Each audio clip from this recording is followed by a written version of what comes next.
Good evening once again and welcome. For those of you watching at home, the school committee has just returned from executive session where we conducted a strategy session in preparation for negotiations with the Boston Teachers Union. We will now continue on with our regularly scheduled school committee meeting. First of all, good evening and welcome to all that are in the audience here tonight in the school committee chambers. We welcome you and we welcome your voices. We have interpretation services available this evening in Spanish. Will the Spanish interpreter please raise your hand and introduce yourself in Espanol?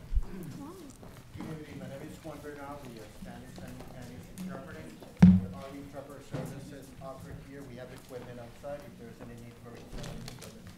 Buenas noches, mi nombre es Juan Bernal, soy intérprete simultáneo. Si necesitan equipo de interpretación, tenemos equipo afuera y con mucho gusto vamos a ayudar. We have two interpreters tonight, myself. Thank you. Thank you. Gracias. Tonight's meeting is being broadcast live on Boston City TV, as well as on YouTube, on Comcast Channel 24, RCN Channel 13, and FiOS Channel 1962. It will be rebroadcast at a later date.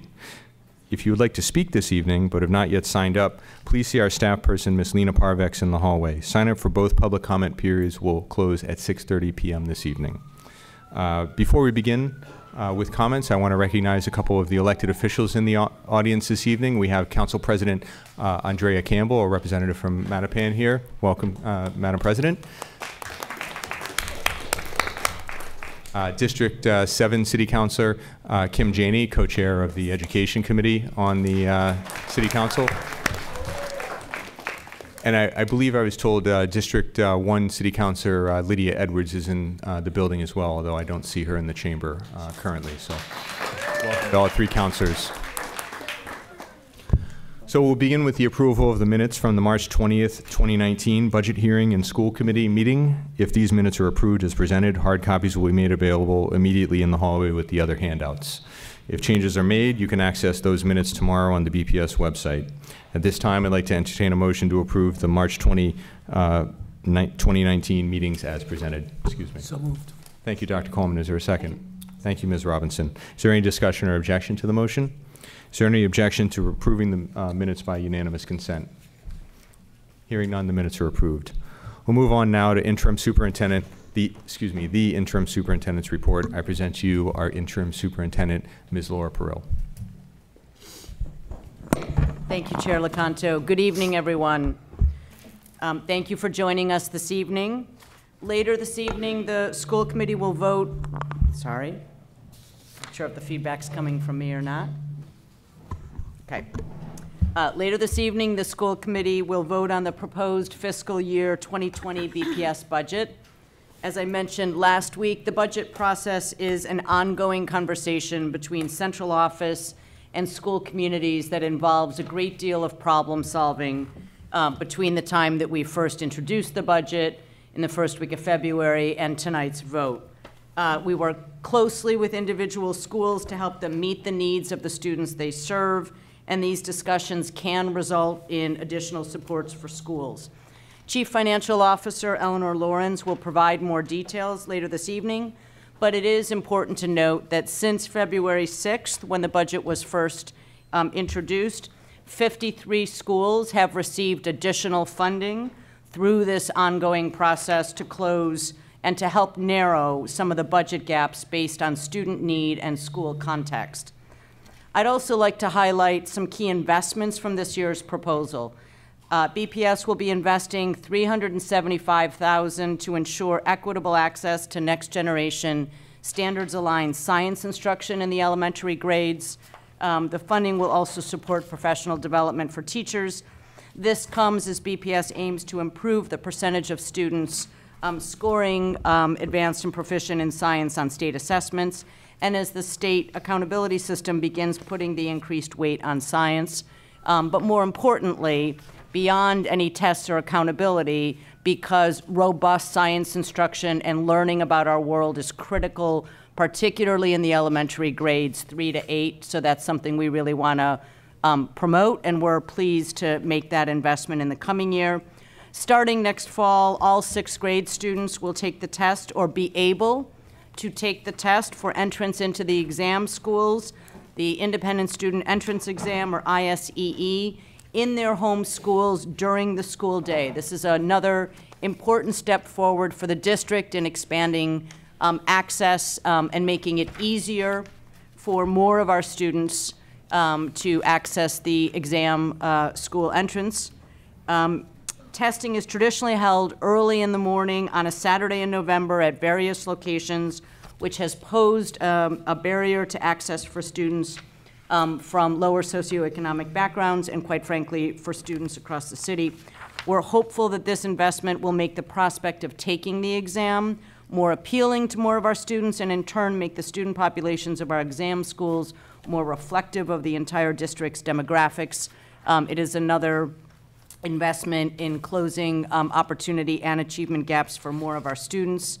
And lastly, we want to highlight the recent announcement that all students in grades 7 to 12 will receive 7-day or M7 MBTA passes next year. This will, of course, aid our students in their commutes to and from school, regardless of how far they live from their assigned school. But in turn, and in many ways equally important,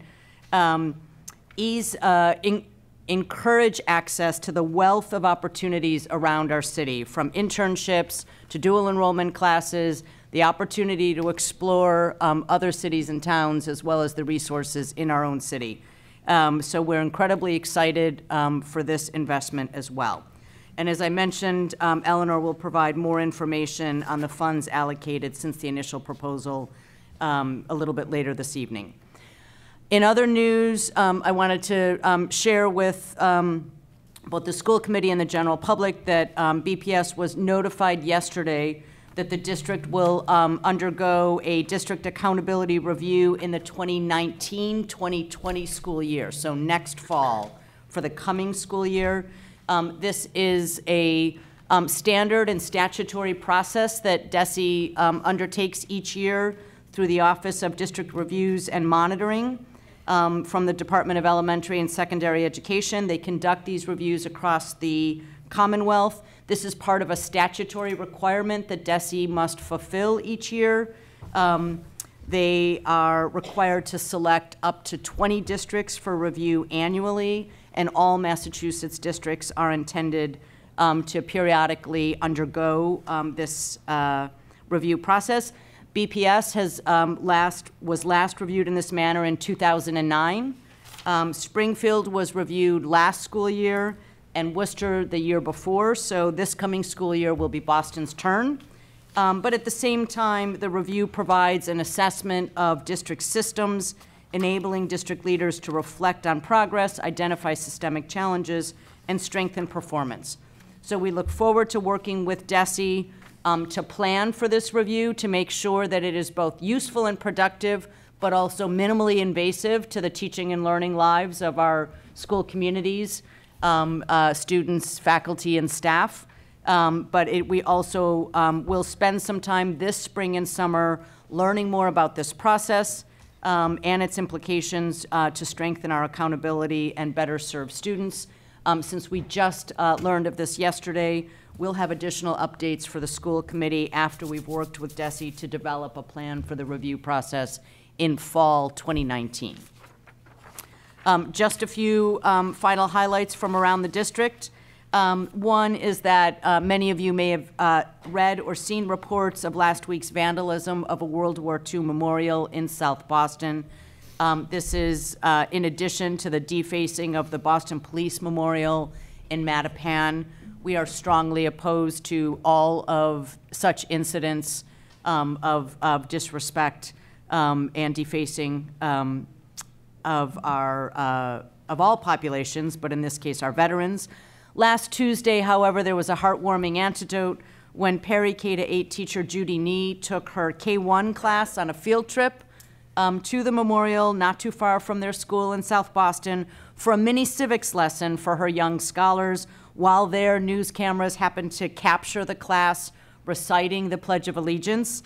Footage of the students at the memorial was widely shared on social media and conventional media and led to U.S. Army Sergeant Ray Reagan reaching out to Principal Jeff Rose in the Perry community to ask if he could come and meet with the students. Sergeant Ryan was so impressed with these young students demonstrating fidelity to their country and caring for their community, and he wanted to come and speak with them personally. Whether it's these Perry students showing the vandals that they can't break a community spirit, or the Giles School opening its doors to citizens evacuated from their homes due to the dramatic casket factory fire, when something happens in the city of Boston, it will undoubtedly have an effect on many of our BPS community members. How we respond is very important, and these students, some of our youngest, are leading the way. Lastly, for the second state, I want to talk about the cover art contest for the 2019-2020 Guide to the Boston Public Schools. For the second straight year, we are seeking student art submissions to be considered for the cover of the Guide to the Boston Public Schools for students and families. 2 years ago, we featured student artwork on the cover for the first time. The response was so overwhelmingly positive that last year we actively sought submissions from young BPS artists and turned it into an opportunity as well as a competition to be selected.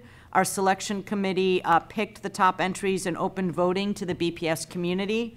Going in Circles received the most votes and currently serves as the cover art for this year's guide. It is one of my favorite pieces of student art.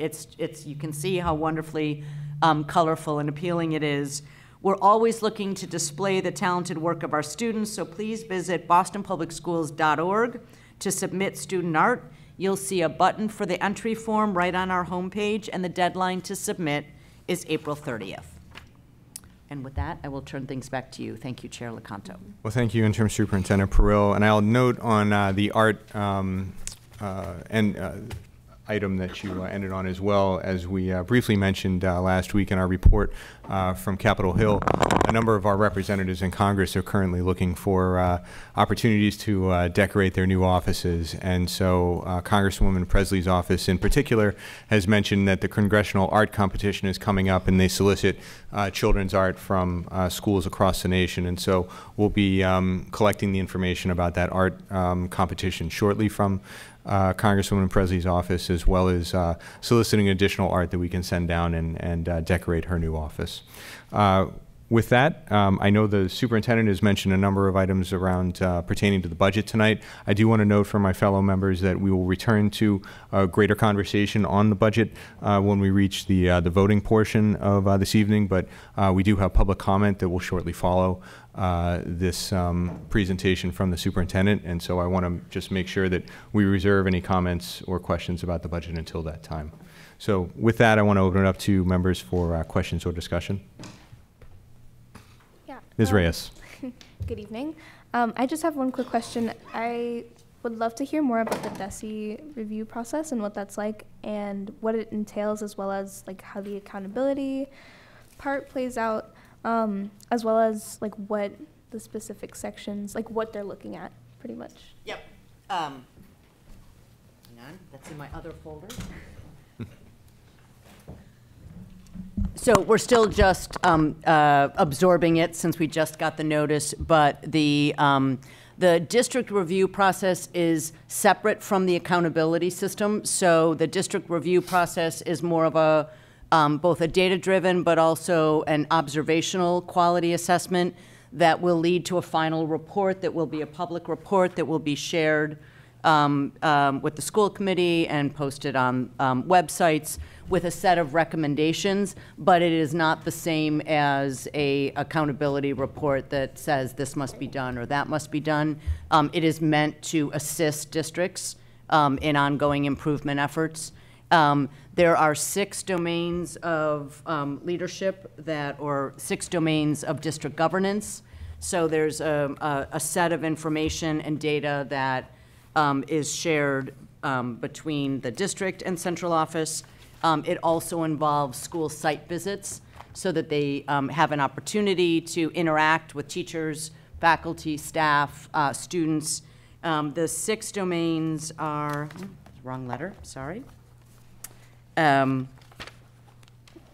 Governance, budget, human resources, curriculum and instruction, and I'll get you the other two after I find it. So Thank you. basically, the general operations of the district, and the last one, as I mentioned, that Boston has experienced is 2009. DESE revamped its review process over the last couple of years, and has most recently, in terms of larger districts, done both Springfield and Worcester. It obviously is a little bit bigger to do Boston, so it may take a little while longer, but generally, the experience probably covers about a 1 to 2 week period. Of course, there's a lot of preparation prior to that. Thank you. Thank you, Ms. Reyes, and we're grateful to DESE as well for giving us this additional advance notice to allow the district to plan. Obviously, as the superintendent pointed out, we're the largest district north of New York City, and so, you know, certainly in comparison to a number of the other districts in the Commonwealth that number somewhere in the 10,000 or below number of students, planning for a district that's as complex as Boston with 56,000 students and 125 schools allows us to get a jump on that planning. So thank you. Your questions are timely. Yep. Other questions or comments? I did find the 6 areas, wrong letter, but now I've got the right letter. The 6 areas are, there are 6 standards of effective district practice defined in state regulation, and so the review follows those. They are leadership and governance, curriculum and instruction, assessment, human resources and professional development, student support, and lastly, financial and asset management. Great. Thank you, Ms. Pearl. If there's no further discussion, I'll now entertain a motion to receive the interim superintendent's report as presented. So moved. Thank you, Ms. Robinson. That sounds like a second from Dr. Coleman. Is there any discussion or objection to the motion? Is there any objection to approving the interim superintendent's report by unanimous consent? Hearing none, the interim superintendent's report is approved.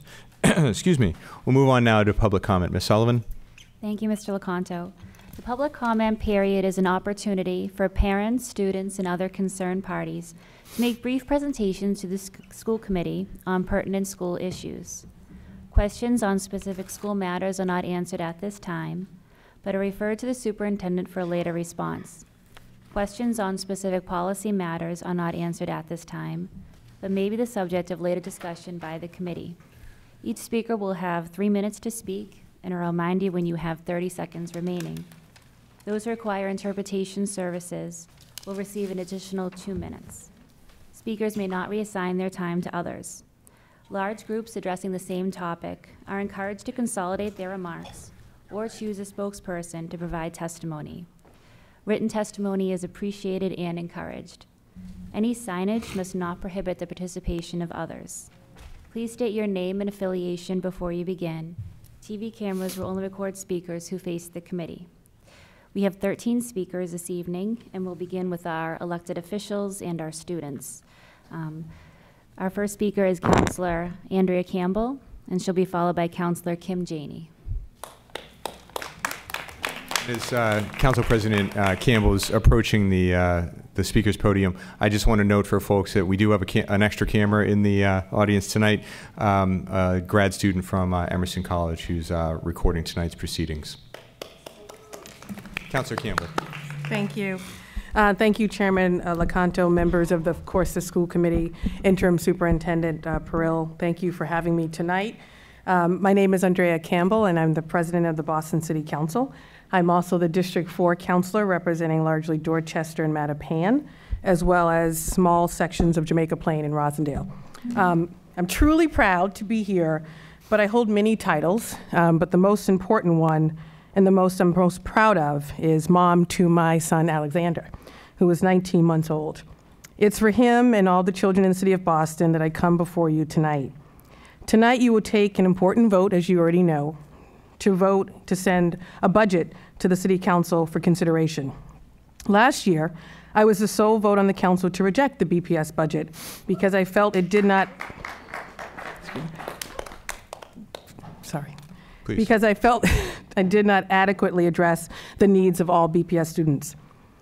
I don't doubt for a moment that everyone in this room, including not only the school committee members, but the incredible staff at BPS that are behind me, as well as the teachers, the administrators.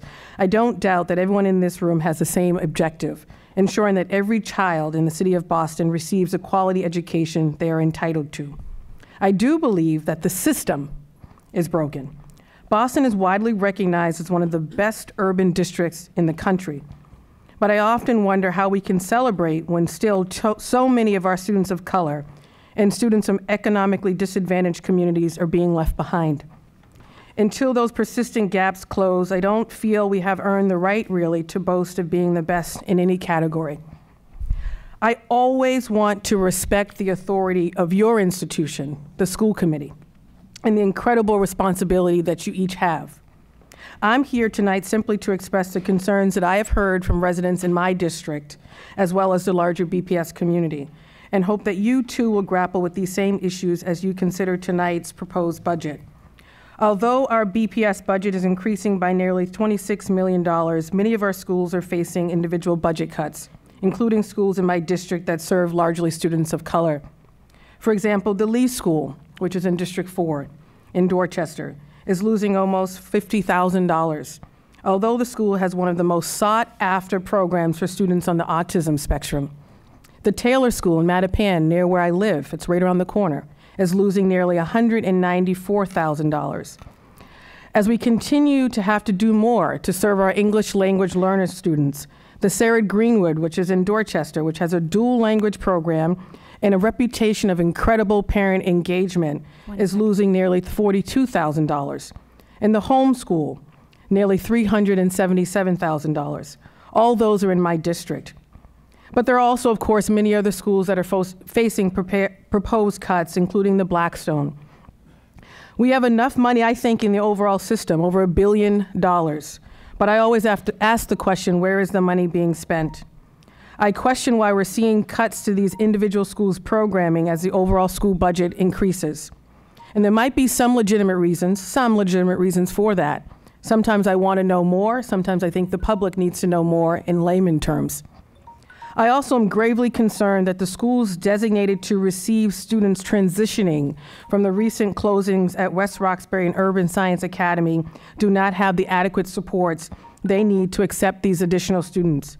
These schools include the Burke High School, which is in my district, Fenway High School, New Mission. In addition to exploring the inefficiencies in the system, I think we need to push for more decision-making power at the school level, including giving our school leaders and teachers more control over their individual budgets and resources in order for them to meet the needs of their families. Counselor. Our schools are accountable for supporting students and families, and central office is accountable for supporting schools, not the other way around. We must take a more active role, I think, and I say we because I see myself as also part of this system, in ensuring that with an increased budget comes more accountability. How do we ensure that the investments we make will actually have the impact we say they will? What will happen if they don't meet the mark? Too often, the outcome of this budget vote sometimes seems inevitable. That is a symptom, I think, of a broken system, not a criticism of any of you individually, any one person. We must push ourselves to make what may be politically uncomfortable decisions at times.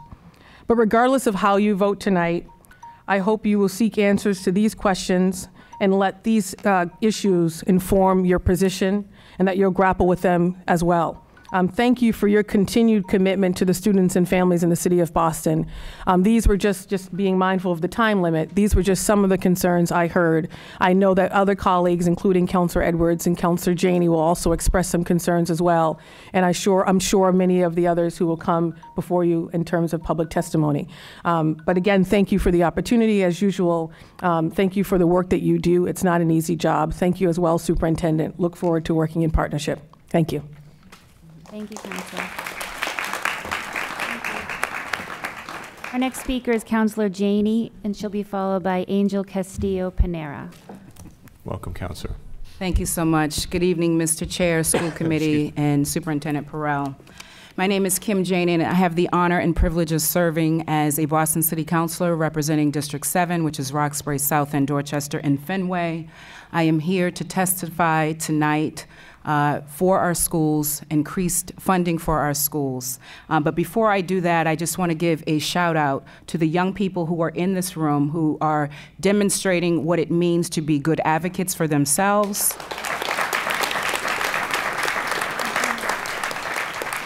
and for their school communities. While you were in executive session, our young people sat in the seats that you're sitting in now. They formed the People's Committee, and they voted on a budget that was fully funded. And that's right. That's right. And the fact that they're here to testify tonight, and I'm sure they will have individual stories to share with you around why this is so important to them. Many of you know me in my role as an advocate for our students, for our parents, for our educators to make sure that they have what they need to be successful, certainly raising the issues of equity, of the opportunity gap in Boston Public Schools, and we cannot close that gap if we don't have the resources needed. I'd like to build on some of the testimony that you heard from the council president, highlighting some of the individual schools in my district, but also some of the overarching issues that are important to me as a city councilor and as someone who cares deeply about education in our system.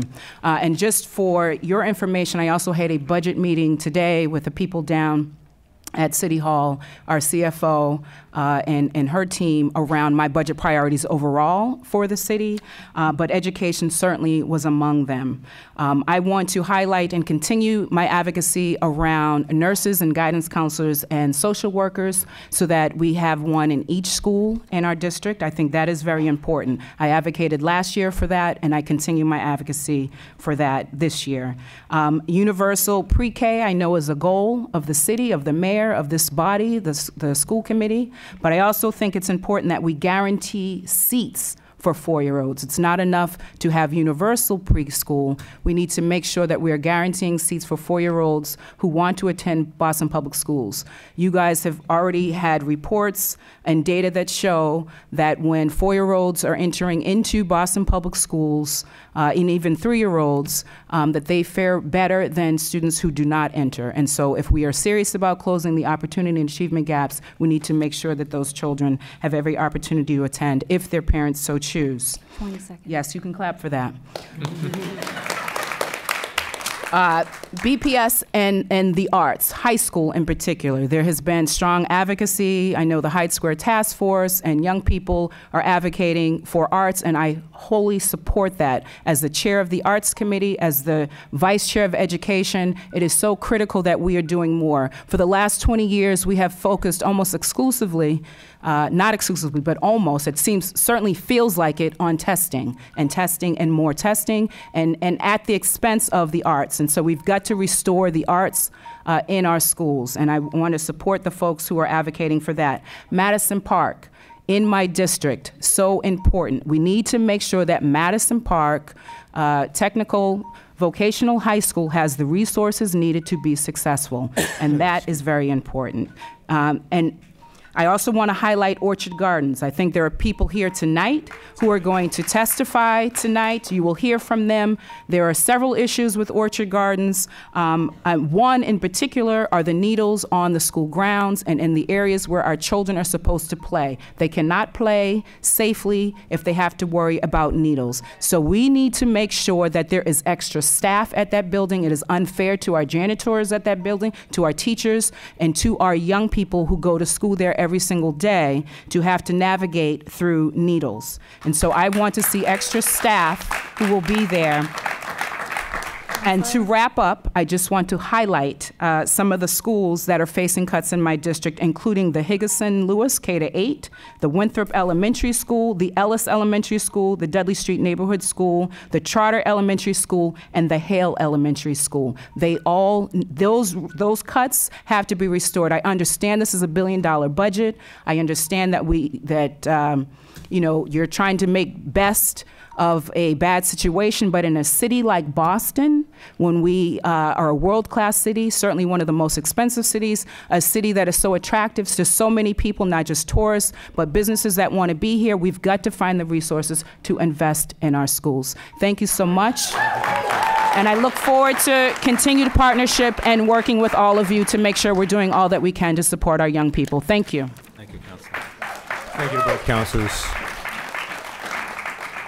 Thank you. Our next speaker is Angel Castillo Panera, and she'll be followed by Rebecca Cabella and Madeline Abel. Hello. Good evening. We're students from East Boston High. When I first got here, I was terrified because I didn't know any English. I was scared about starting a new school.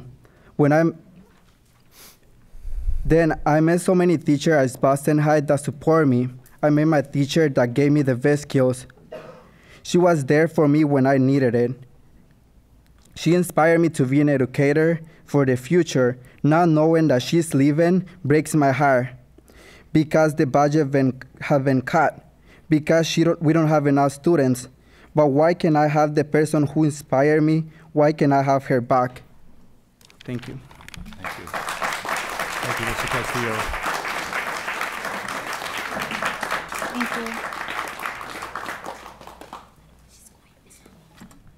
Is it Rebecca Cabeja that is up Cabella. next? Yep, and she'll be followed by Madeline Abel and Jasmine Coelho. Welcome. Welcome.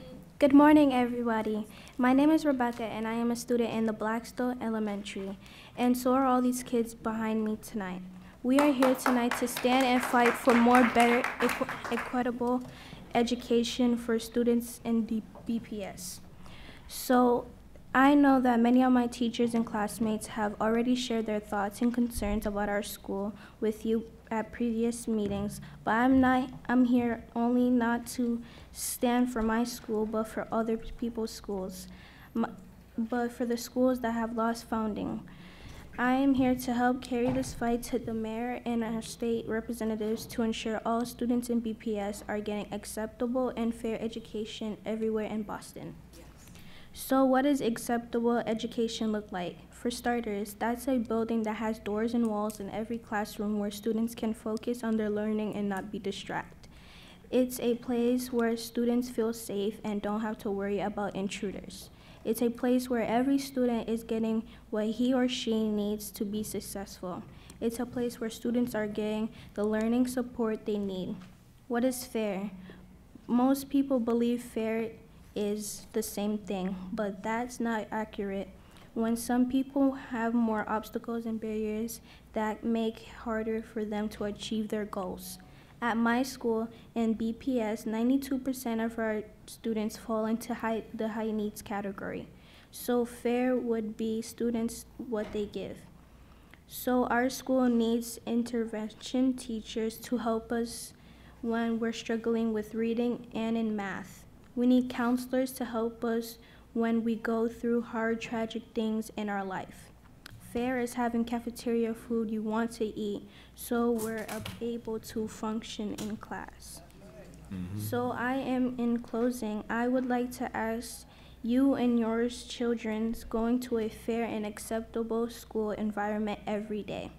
And if you are, should you want the same of us? Because we need people on this school committee that have the best interest in mind and care about us, like they care for their own kids, because we need committee members. We are here to fight for us so that we can be successful in our future. Once again, my name is Rebecca, and thank you for your time.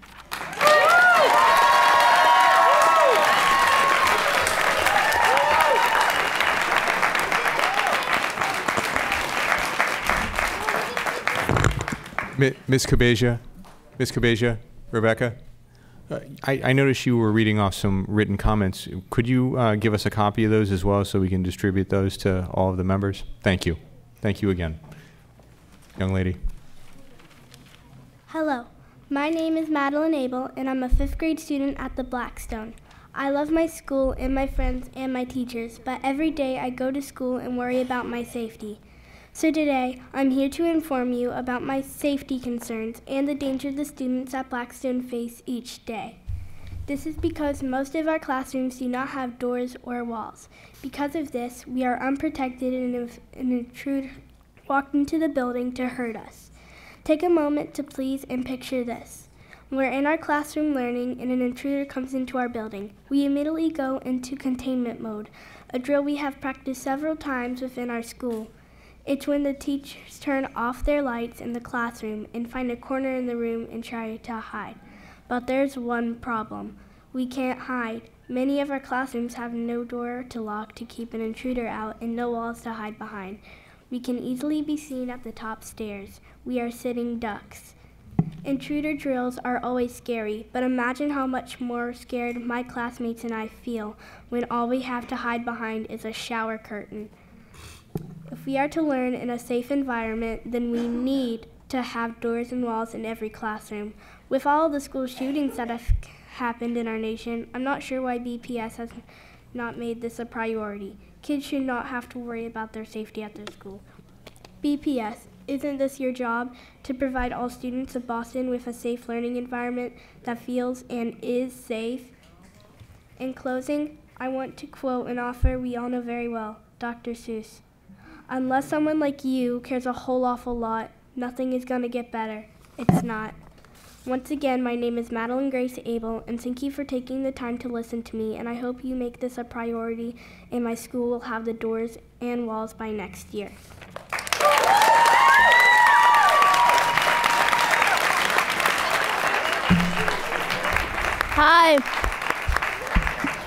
Hi, my name is Jasmine. I am a student at the Blackstone Schools, and I'm in 2nd grade. Some teachers are getting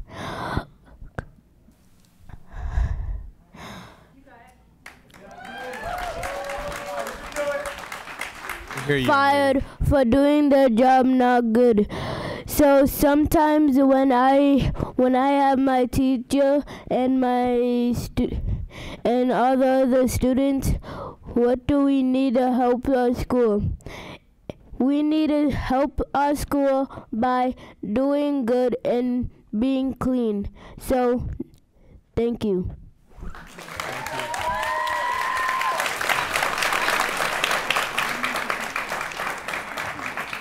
Thank you. Our next speaker is Sulika Soto, and she'll be followed by Mike Heischman and Nina Gata.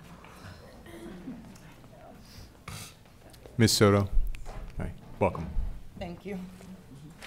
Hello, my name is Sulika Soto. I am Jasmine's mom. She just spoke.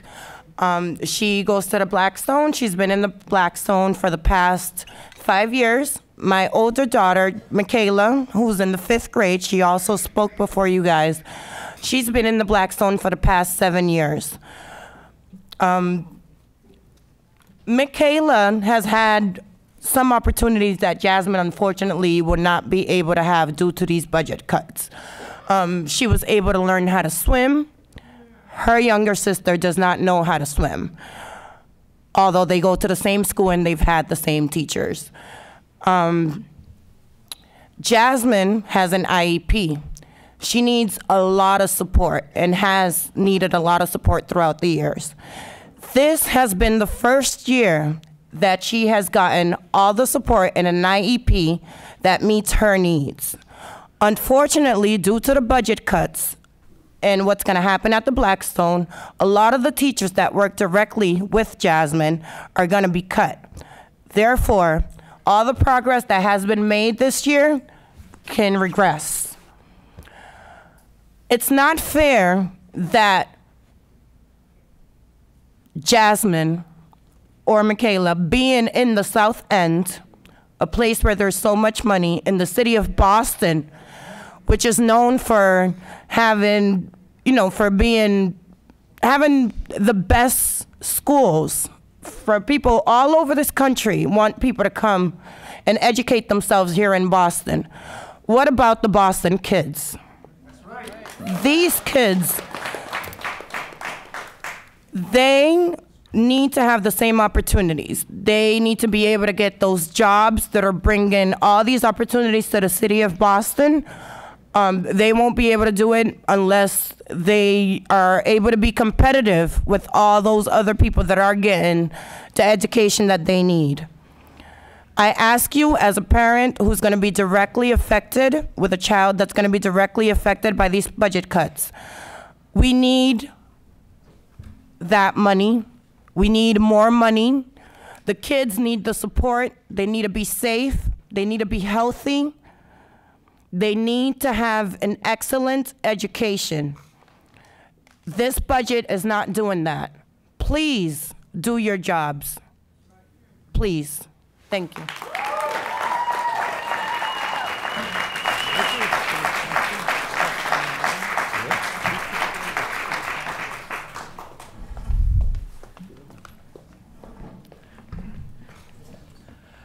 Mike Heichman, member of BEJA, Boston Education Justice Alliance. My daughter graduated from Boston Arts Academy in 2009. Earlier, as Ms. Janey said, when you left to go in executive session, the people took over. The People's Committee took over, and it was inspiring. And I just heard one Blackstone student said that she's not here just to speak for her, but to speak for all students.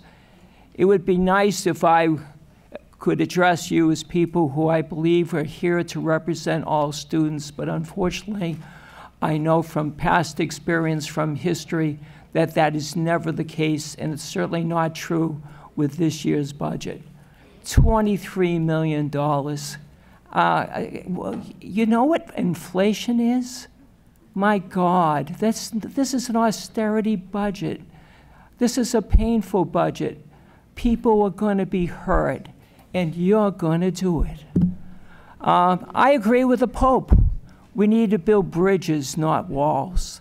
And this budget is a wall. And some people on the right side of the wall, like students who are at Boston Latin, and they get plenty of resources, plenty. And there are other schools, they get sufficient resources. But for most, it's not enough. And this system doesn't care. This is deliberate public policy. I've refused to recognize you as the Boston School Committee. This is Mayor Walsh's Committee on Education. And Mayor Walsh represents the interest of the wealthy forces. It was just in the news today in terms of how much money he's raising and how much the nice job that his partner has received. This is same old corruption, system to benefit the rich. This is a budget that builds walls, and we need to build bridges.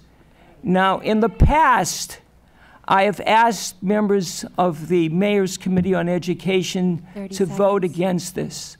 I am not hopeful this year because the last 2 years, 2 members of this committee voted against the budget. And they're not here anymore. They're not here anymore. So unfortunately, I know you're going to do your job and screw our children.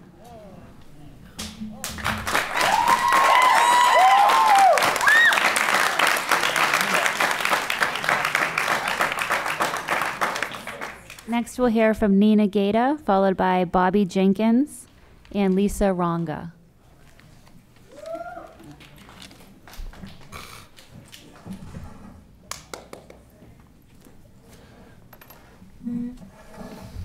Good evening. Hello, my name is Nina Gaeta, and this is Mrs. Phyllis Delvecchio. She's a parent at East Boston High School. I'm the Family Center Coordinator at East Boston High, and I'm here tonight on behalf of the parents who could not be to highlight 3 issues that are interconnected and which impact our school. Our budget was cut more than $1 million because of declining enrollment.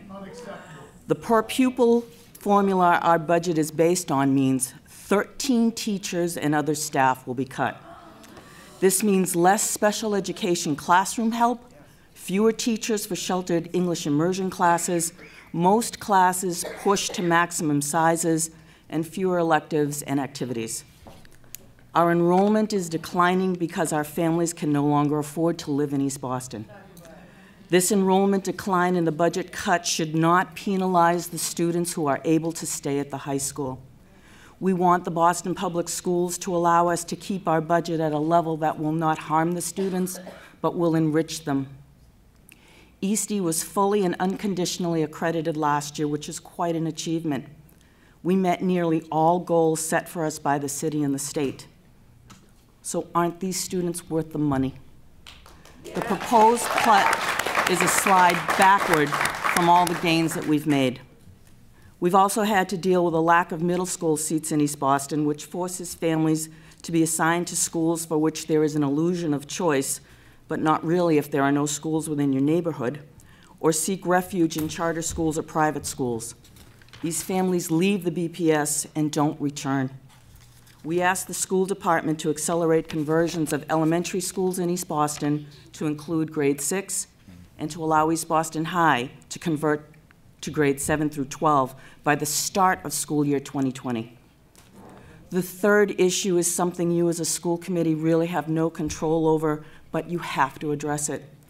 There is a lack of affordable housing, real affordable housing for our students and their families. The development boom in East Boston and other locations in the city is not family-friendly, either in numbers of bedrooms or cost to rent or own. Students have to leave. And families are the lifeblood of the city, and when they leave, the social and economic structure of a community can falter. So how many more school budgets will be cut, or how many more schools will have to be closed because the students aren't here? We're a city rich in colleges, but how many academic opportunities for our students to attend college will be wiped away because they are no longer here? 20 seconds. So I only have one final sentence, and that's Boston Public School students are worth more than what a budget formula calculates. Thank you for your time.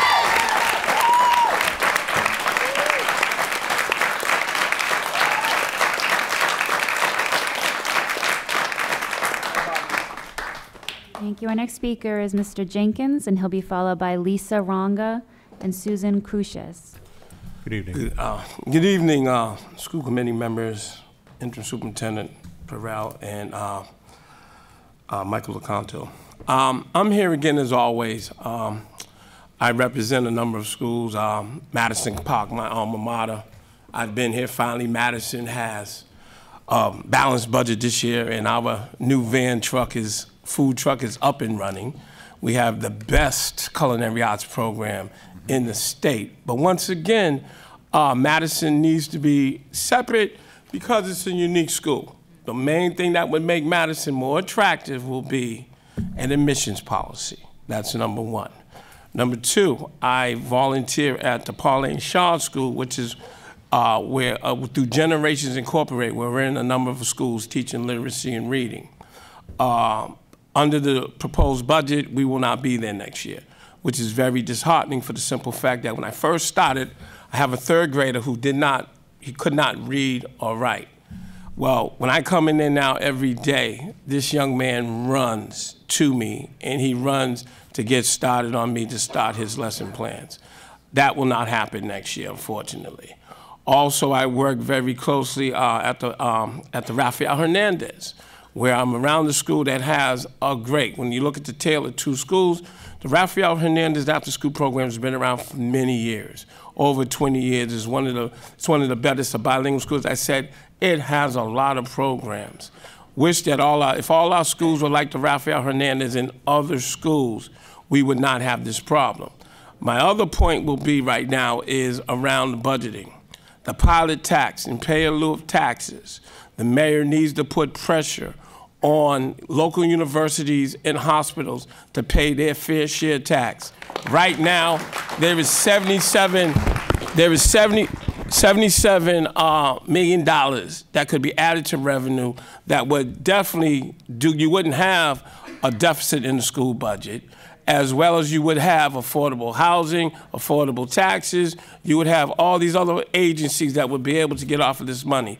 So I know you guys have a hard job, definitely, but again, comes down to our kids, because if our kids don't get a quality education, they cannot go on to college. As well as like Madison Park, they can't go into a trade. But please give Madison an admissions program where some of those kids can become chefs and other job opportunities that they need to have. Thank you very much. Thank you, Mr. Jenkins.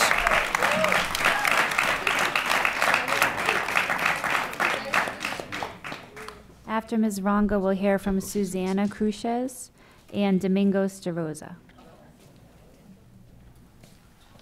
Oh, sorry. No, please sit.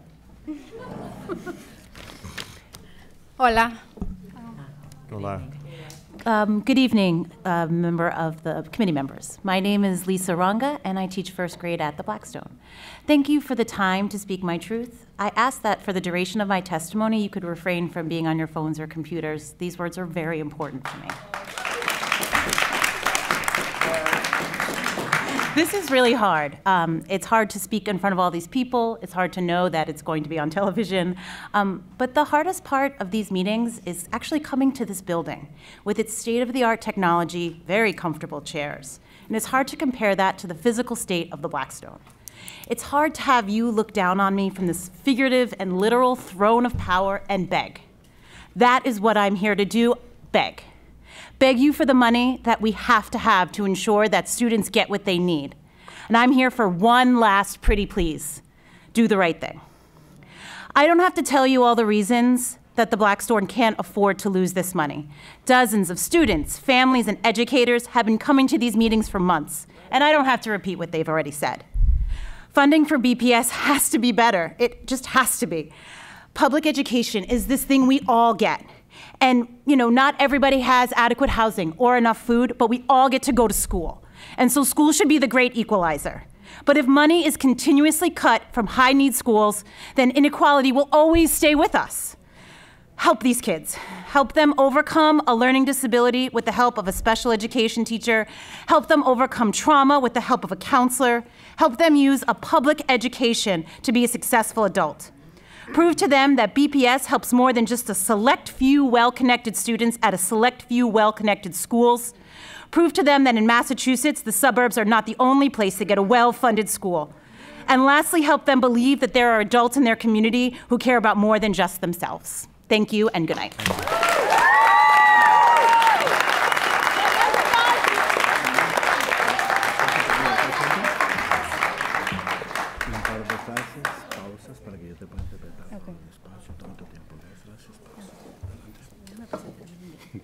Hi, good evening. I'm Susana Cruces. Sorry for speak Spanish, but I feel please. comfortable. Por favor. Thank you for understand. Soy Susana Cruces, miembro del Consejo de Padres de Familia de East Boston High School. I am Susana Cruces. I'm a member of the Council of Parents of East Boston School. Voluntaria de East Boston High School.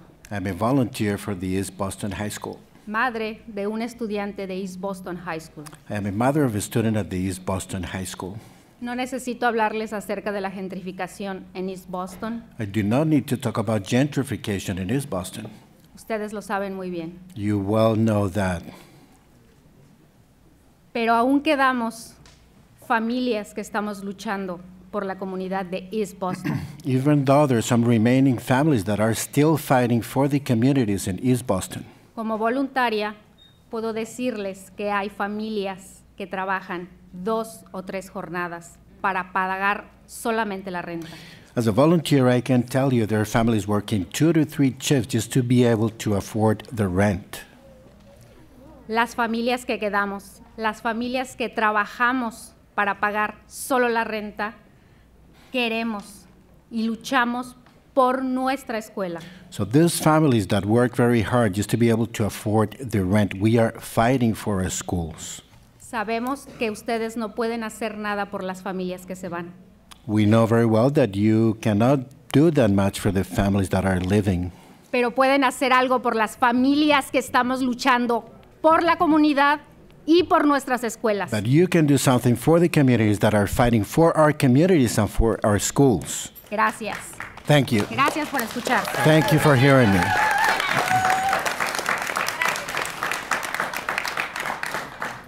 Thank you. Our next speaker is Domingos de Rosa. Thank you. Good evening. Good evening. My name is Domingos de Rosa. I'm a community member who's concerned regarding this budget. I looked it over, and $1.109 billion. There's 110 countries that function with that kind of budget, and they're able to give these give these individuals in these islands across the world every service they need. To sit here and hear from the public begging for the budget not to be cut, to be increased, to be actually allocated to where it needs to be, When I look at BPS's budget, we're top heavy. If we're gonna cut, that's where we need to cut. We don't need to be cutting teachers who are dealing with children who have special needs, children who come from backgrounds that most of us are running from, because if we weren't, we wouldn't have our children enrolled in schools. I look at the state schools systems that are in the top 10. They spend $22,000 per student. We spend a little more than that. And they're able to give these students arts, recreation during their school day. Most of our children, they only receive those services through their after-school program. There's no reason why that these children are being underfunded when the police department spends $60 million in overtime, that can be used to give these children more services instead of taking away those services. I'm also an alumni of Madison Park. I'm a tradesman, as you can see. It's the only trade school in Boston. I agree with Bobby. There should be an enrollment process that we screen out students who actually want to be in the trades, not the dumping ground of students who are failing from other schools and then pushed on to Madison. My third point for tonight is the safety of our students. It seems that this budget doesn't have line items that are going to increase safety of these students. You've heard from students from Blackstones, they don't have doors and walls. Big safety issues. You've heard from folks, not at this meeting, but at other meetings, speaking about the grounds and the way the grounds are kept.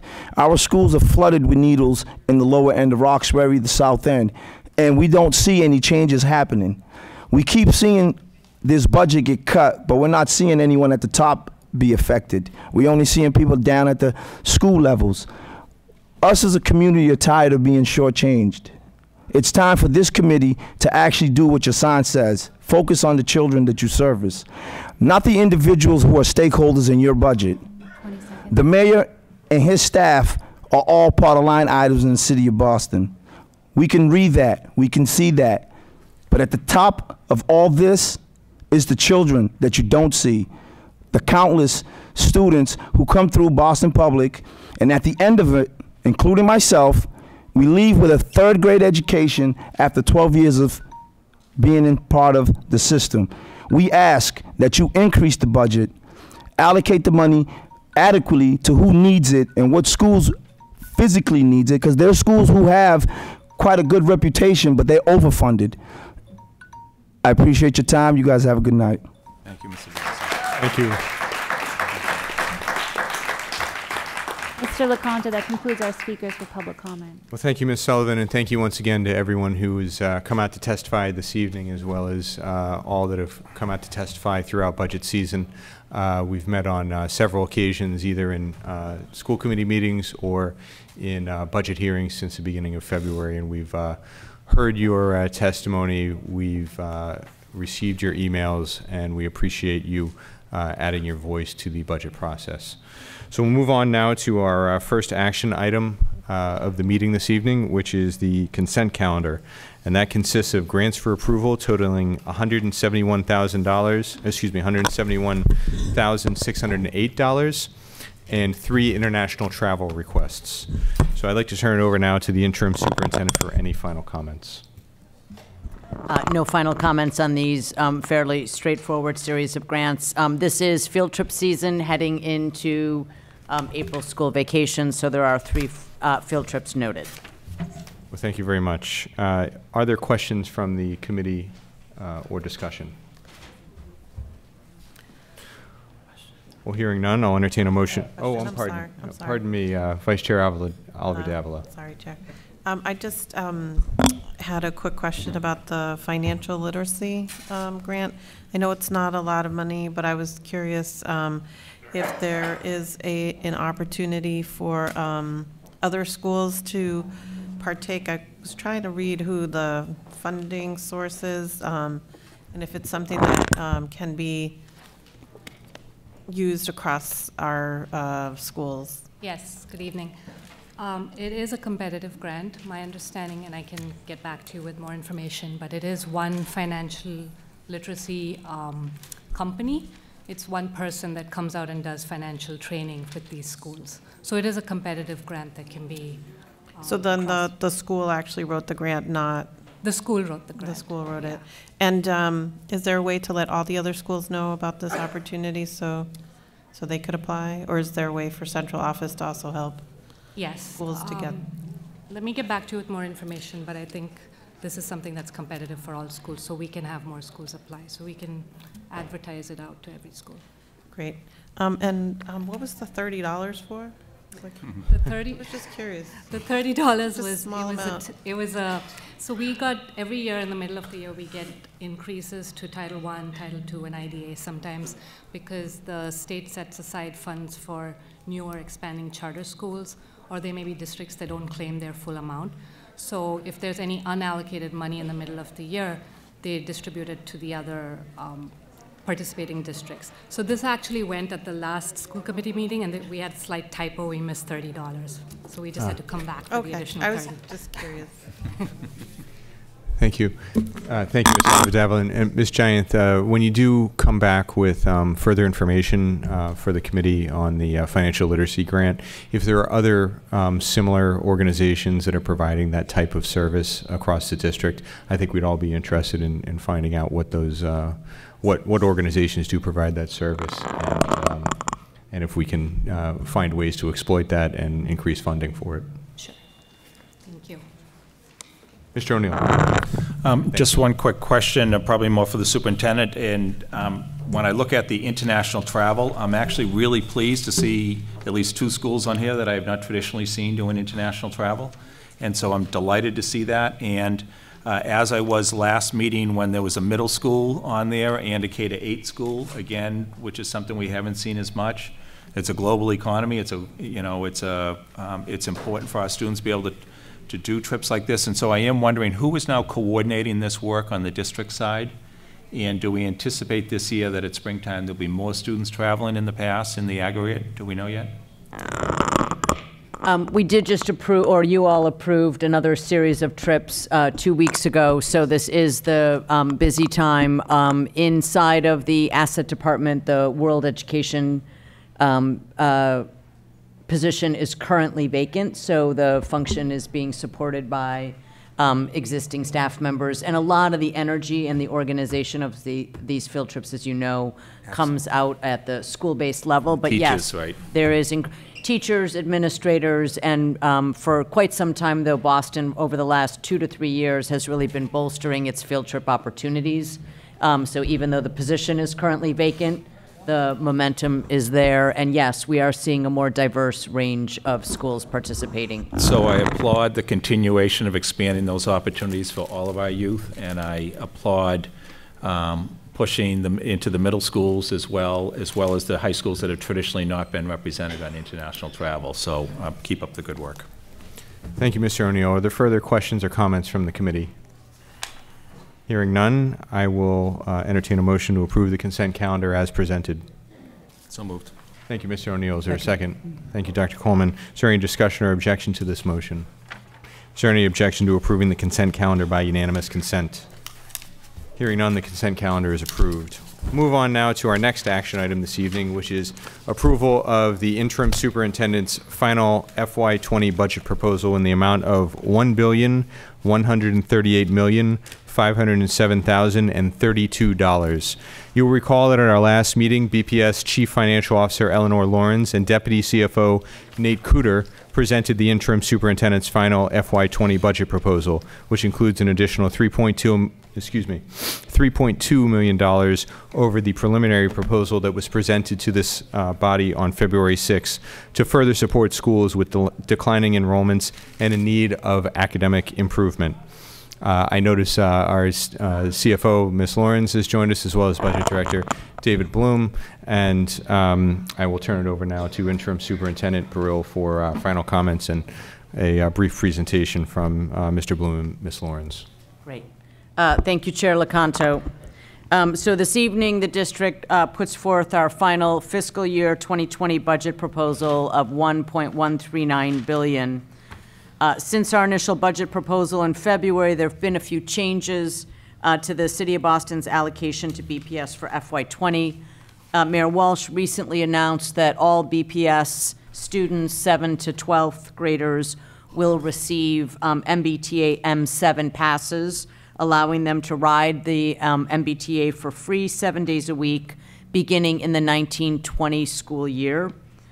We expect approximately 10,000 additional students will now have access to these M7s at an incremental cost of about $500,000 to the $6.2 million previously allocated for MBTA and M7 passes.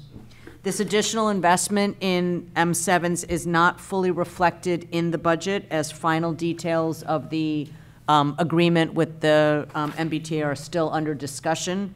However, the city is committed to putting that additional amount of money in on top, and there is already the amount that was previously budgeted for the bulk of the M7s already in our budget at the $6.2 million amount.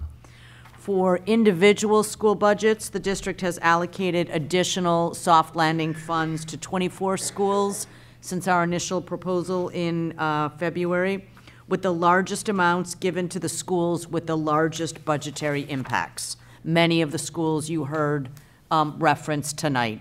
The district has also moved additional central reserve funding into individual school budgets, particularly for special education supports. In all, school budgets have increased by about $3.2 million since the original proposal that you saw on February 6th, with 53 schools receiving increases to their individual budget allocations. So with that, I'll turn things over to CFO Eleanor Lawrence and Budget Director David Bloom to speak in greater detail. Thank you, and good evening. David and I are just going to add a few more comments.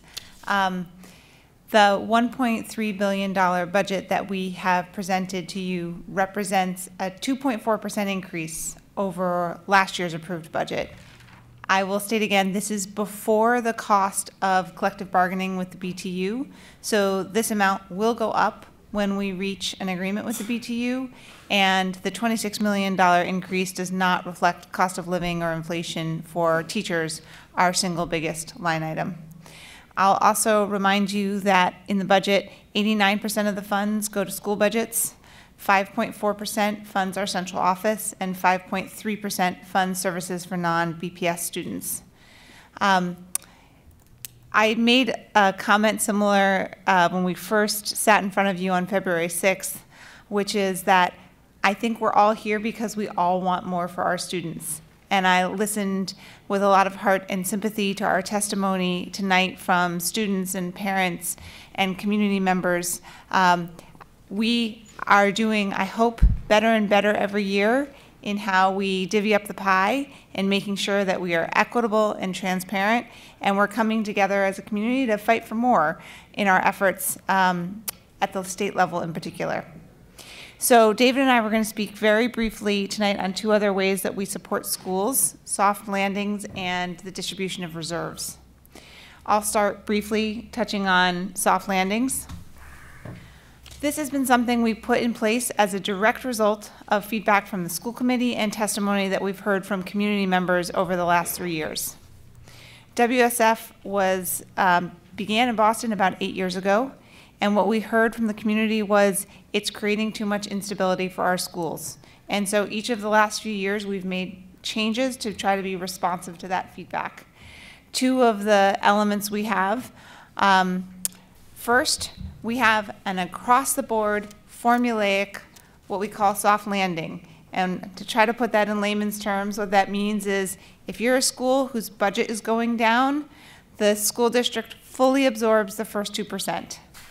WSF is not meant to have lots of small little movements as schools have natural small fluctuations in their enrollment. When we do have schools that have more significant declines in enrollment, we work very closely with them to try to adjust their staffing to reflect those more significant changes in enrollment. The second category of soft landing that we put in place is specifically for our lower performing schools with declining enrollment.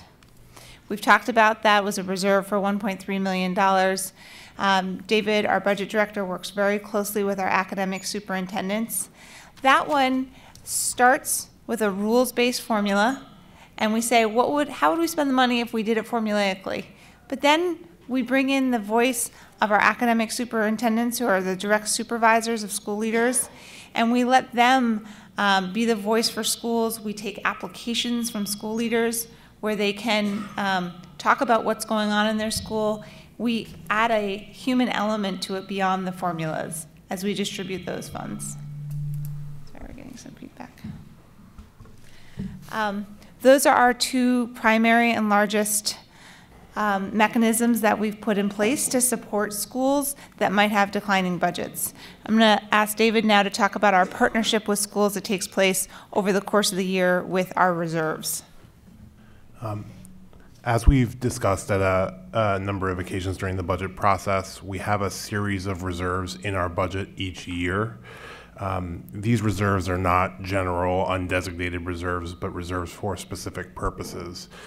We distributed a memo on these with our budget proposal in February, and the intent of the reserves hasn't changed since then. As we updated the committee last week, since the superintendent's initial proposed budget, we've allocated $3.2 million from these reserves to 53 schools for next year.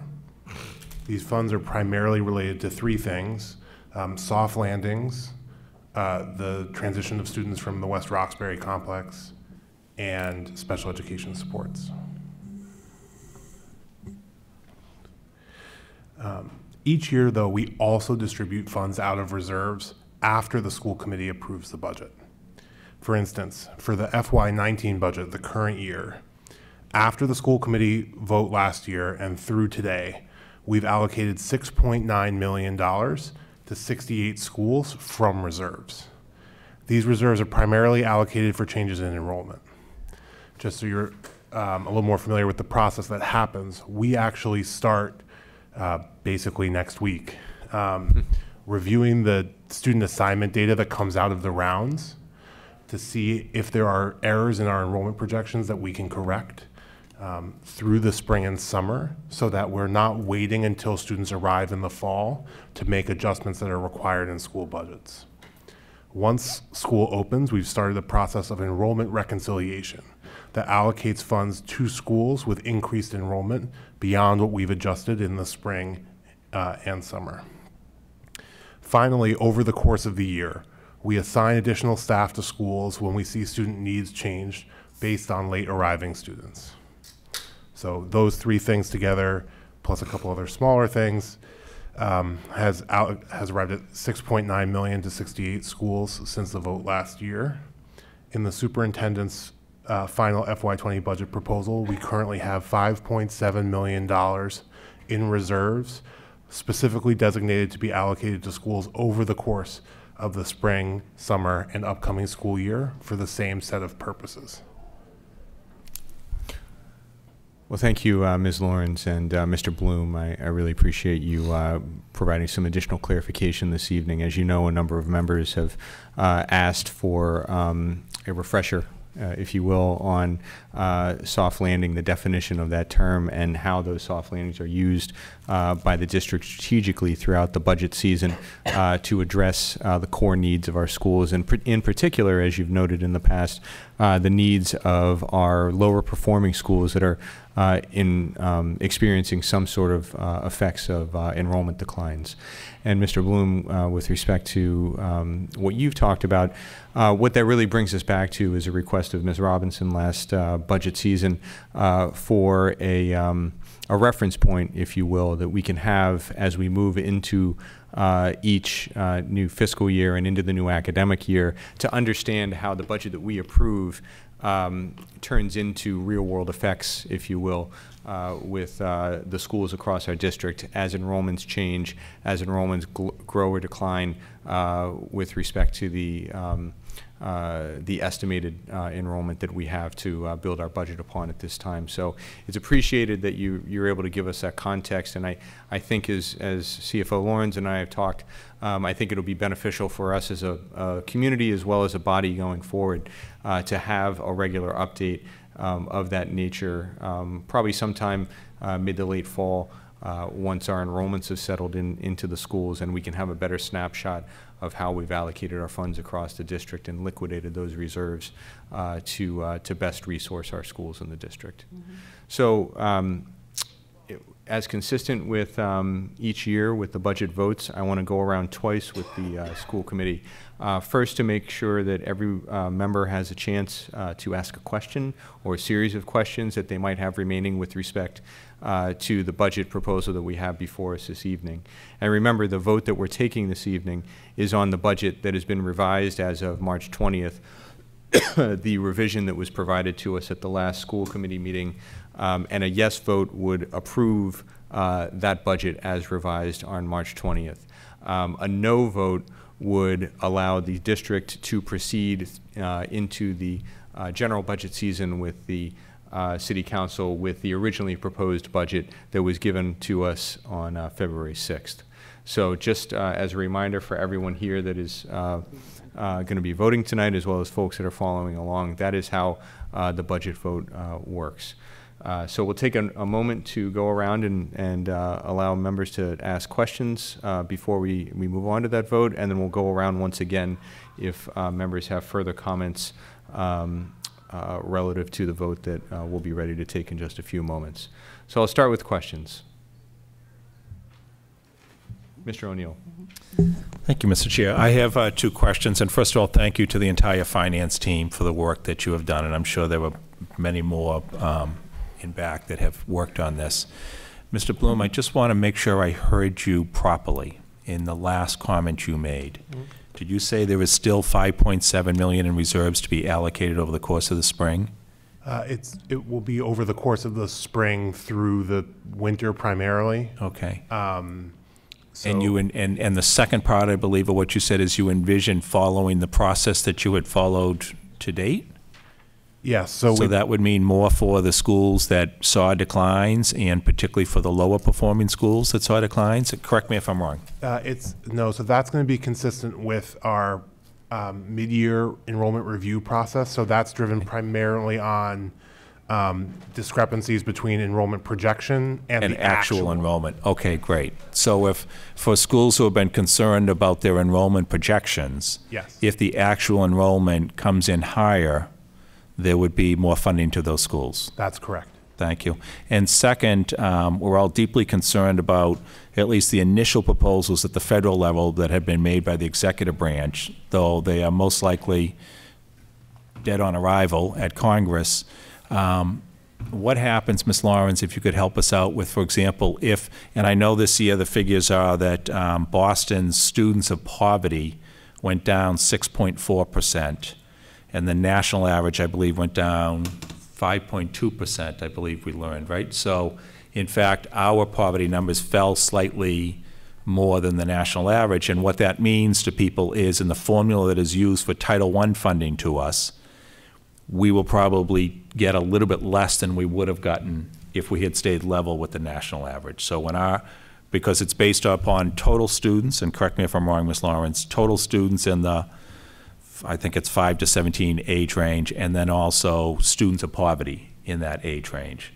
And so because Boston's students of poverty fell more than the national average, best case, we're probably going to be level on Title I?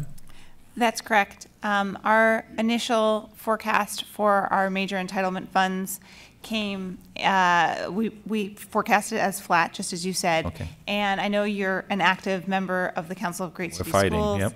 They are a great partner for us. They help us in doing the forecasting, and information we got recently from them led us to believe that our projections are as good as we can hope they are at this point in the year. We are obviously very dependent for core operations on our entitlement funds, and so the summer is a nerve-wracking time for us as we await our final numbers. Yes. So even though the executive branch proposed substantial cuts, including totally eliminating Title II, yeah, and substantial cuts, I believe, to Title IV, if in fact the Congress, and particularly the House, is able to push through increases, just help me out with the process that you follow if in fact our federal funding comes in higher than you budget for, because clearly at this time of year in March you have to budget conservatively. What happens if more comes in? If more comes in, we go through a process and look at our Title I application, speak to departments and schools, and make a plan for additional spending. It's funny, we find as we're doing the forecasting that being too conservative can be as dangerous as being too aggressive, because we don't, when we try to spend money at the last minute, we're not as thoughtful and strategic about it. So we've been relatively accurate. Fingers crossed it continues for the last couple of years, happily. And final question is, at the state funding level, many of us were up there advocating on the Promise Act, and we encourage everyone to continue to advocate on it. But even if that is passed, hypothetically, that would not really realistically impact this year's budget at all, right? We're talking 2-3 years out, trying to correct the imbalance that we're currently in. That's my understanding. Okay, so you have a fairly good sense of what the state funding is going to be, and you don't anticipate that changing?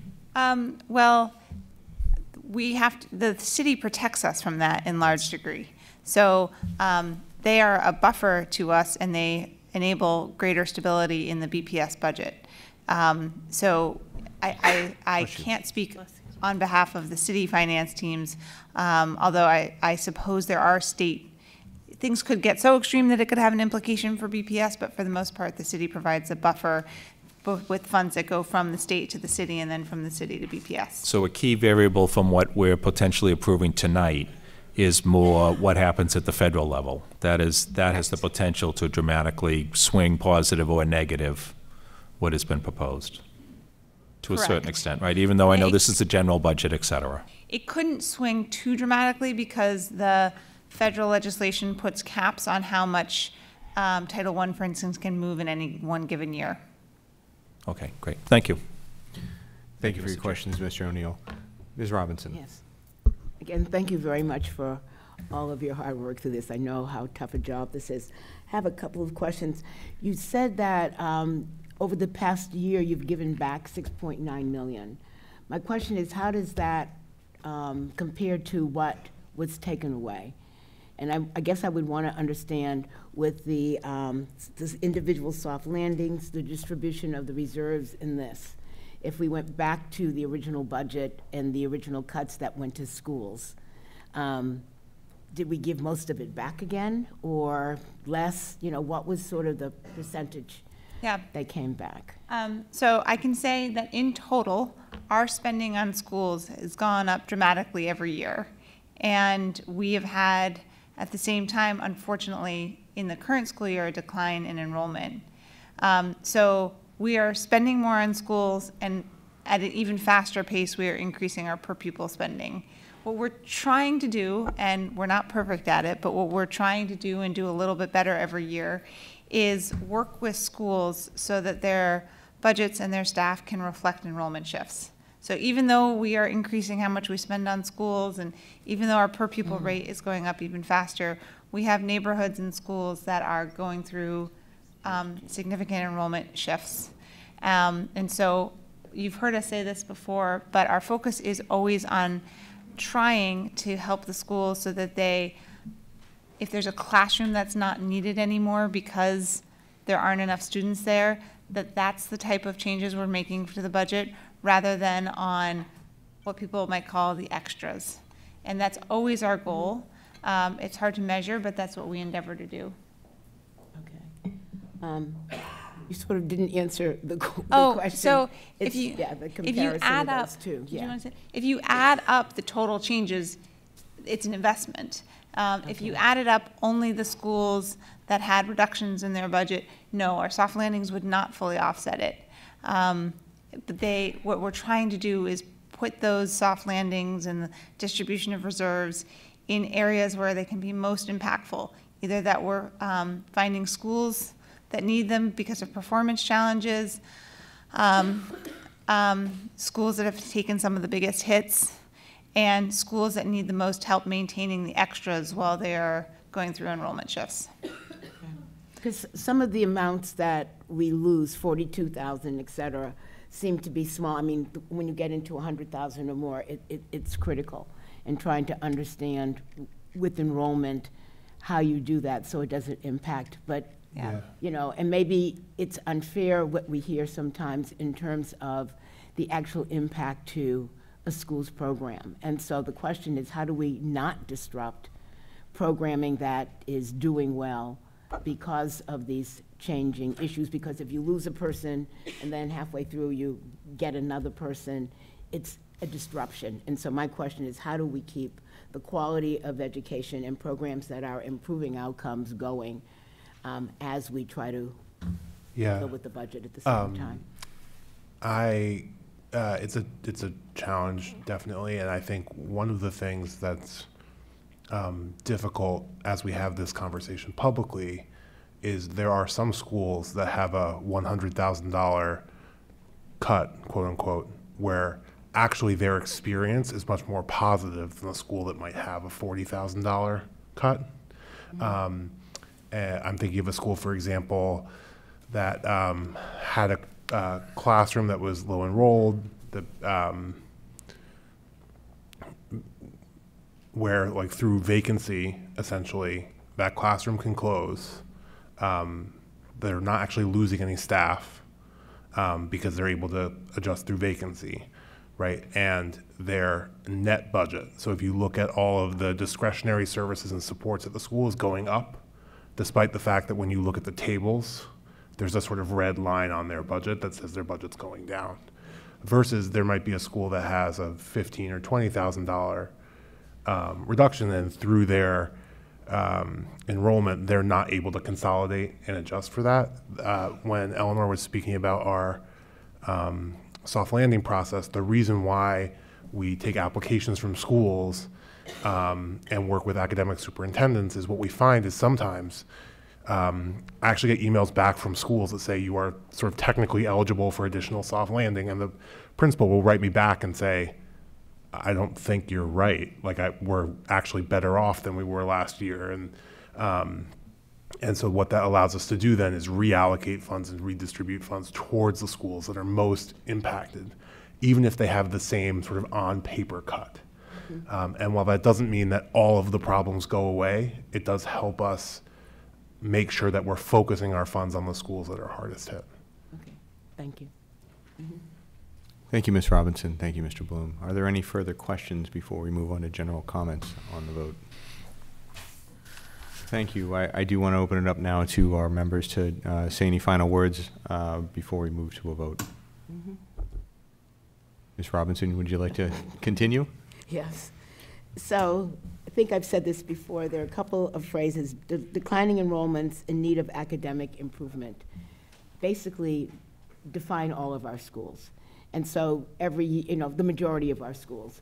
So that every year when we come back and we talk about those being critical reasons for cuts, my question is, just like we worked hard to get the weighted student formula, how do we get to a point where we have a baseline school budget that recognizes declining enrollments in need of academic improvement, so that in that base that you're giving a school,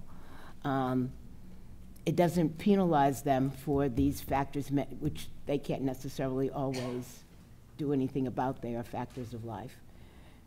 But it feels like we spend a lot of emotional energy for 3 months of the school year or more to deal with the cuts. So the question is there another way as we move forward to think about how to create baseline budgets that look at these issues but don't take so much of our emotion in feeling that the district is uncaring when we know it's not uncaring, but how do we deal with the reality?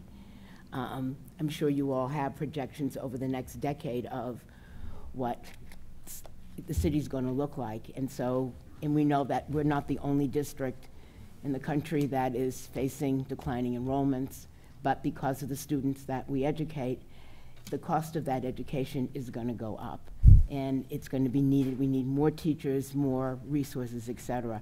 So how do we create a better moving forward budget that recognizes those things and doesn't cause as much emotional?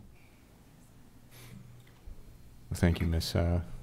Thank you, Ms. Robinson. I think, if I can just answer, I think that's broadly stated a rhetorical question. Mhm. And, I think if I can answer on behalf of the district, having sat through, this is now my sixth budget that I've sat through and weighed and worked over, the district has come a long way. Not only with the advent of weighted student funding in the early 2010s. Mr. O'Neill, you're smiling at me because I can't believe it's 6 budgets as well. As a means to, take the guesswork and take the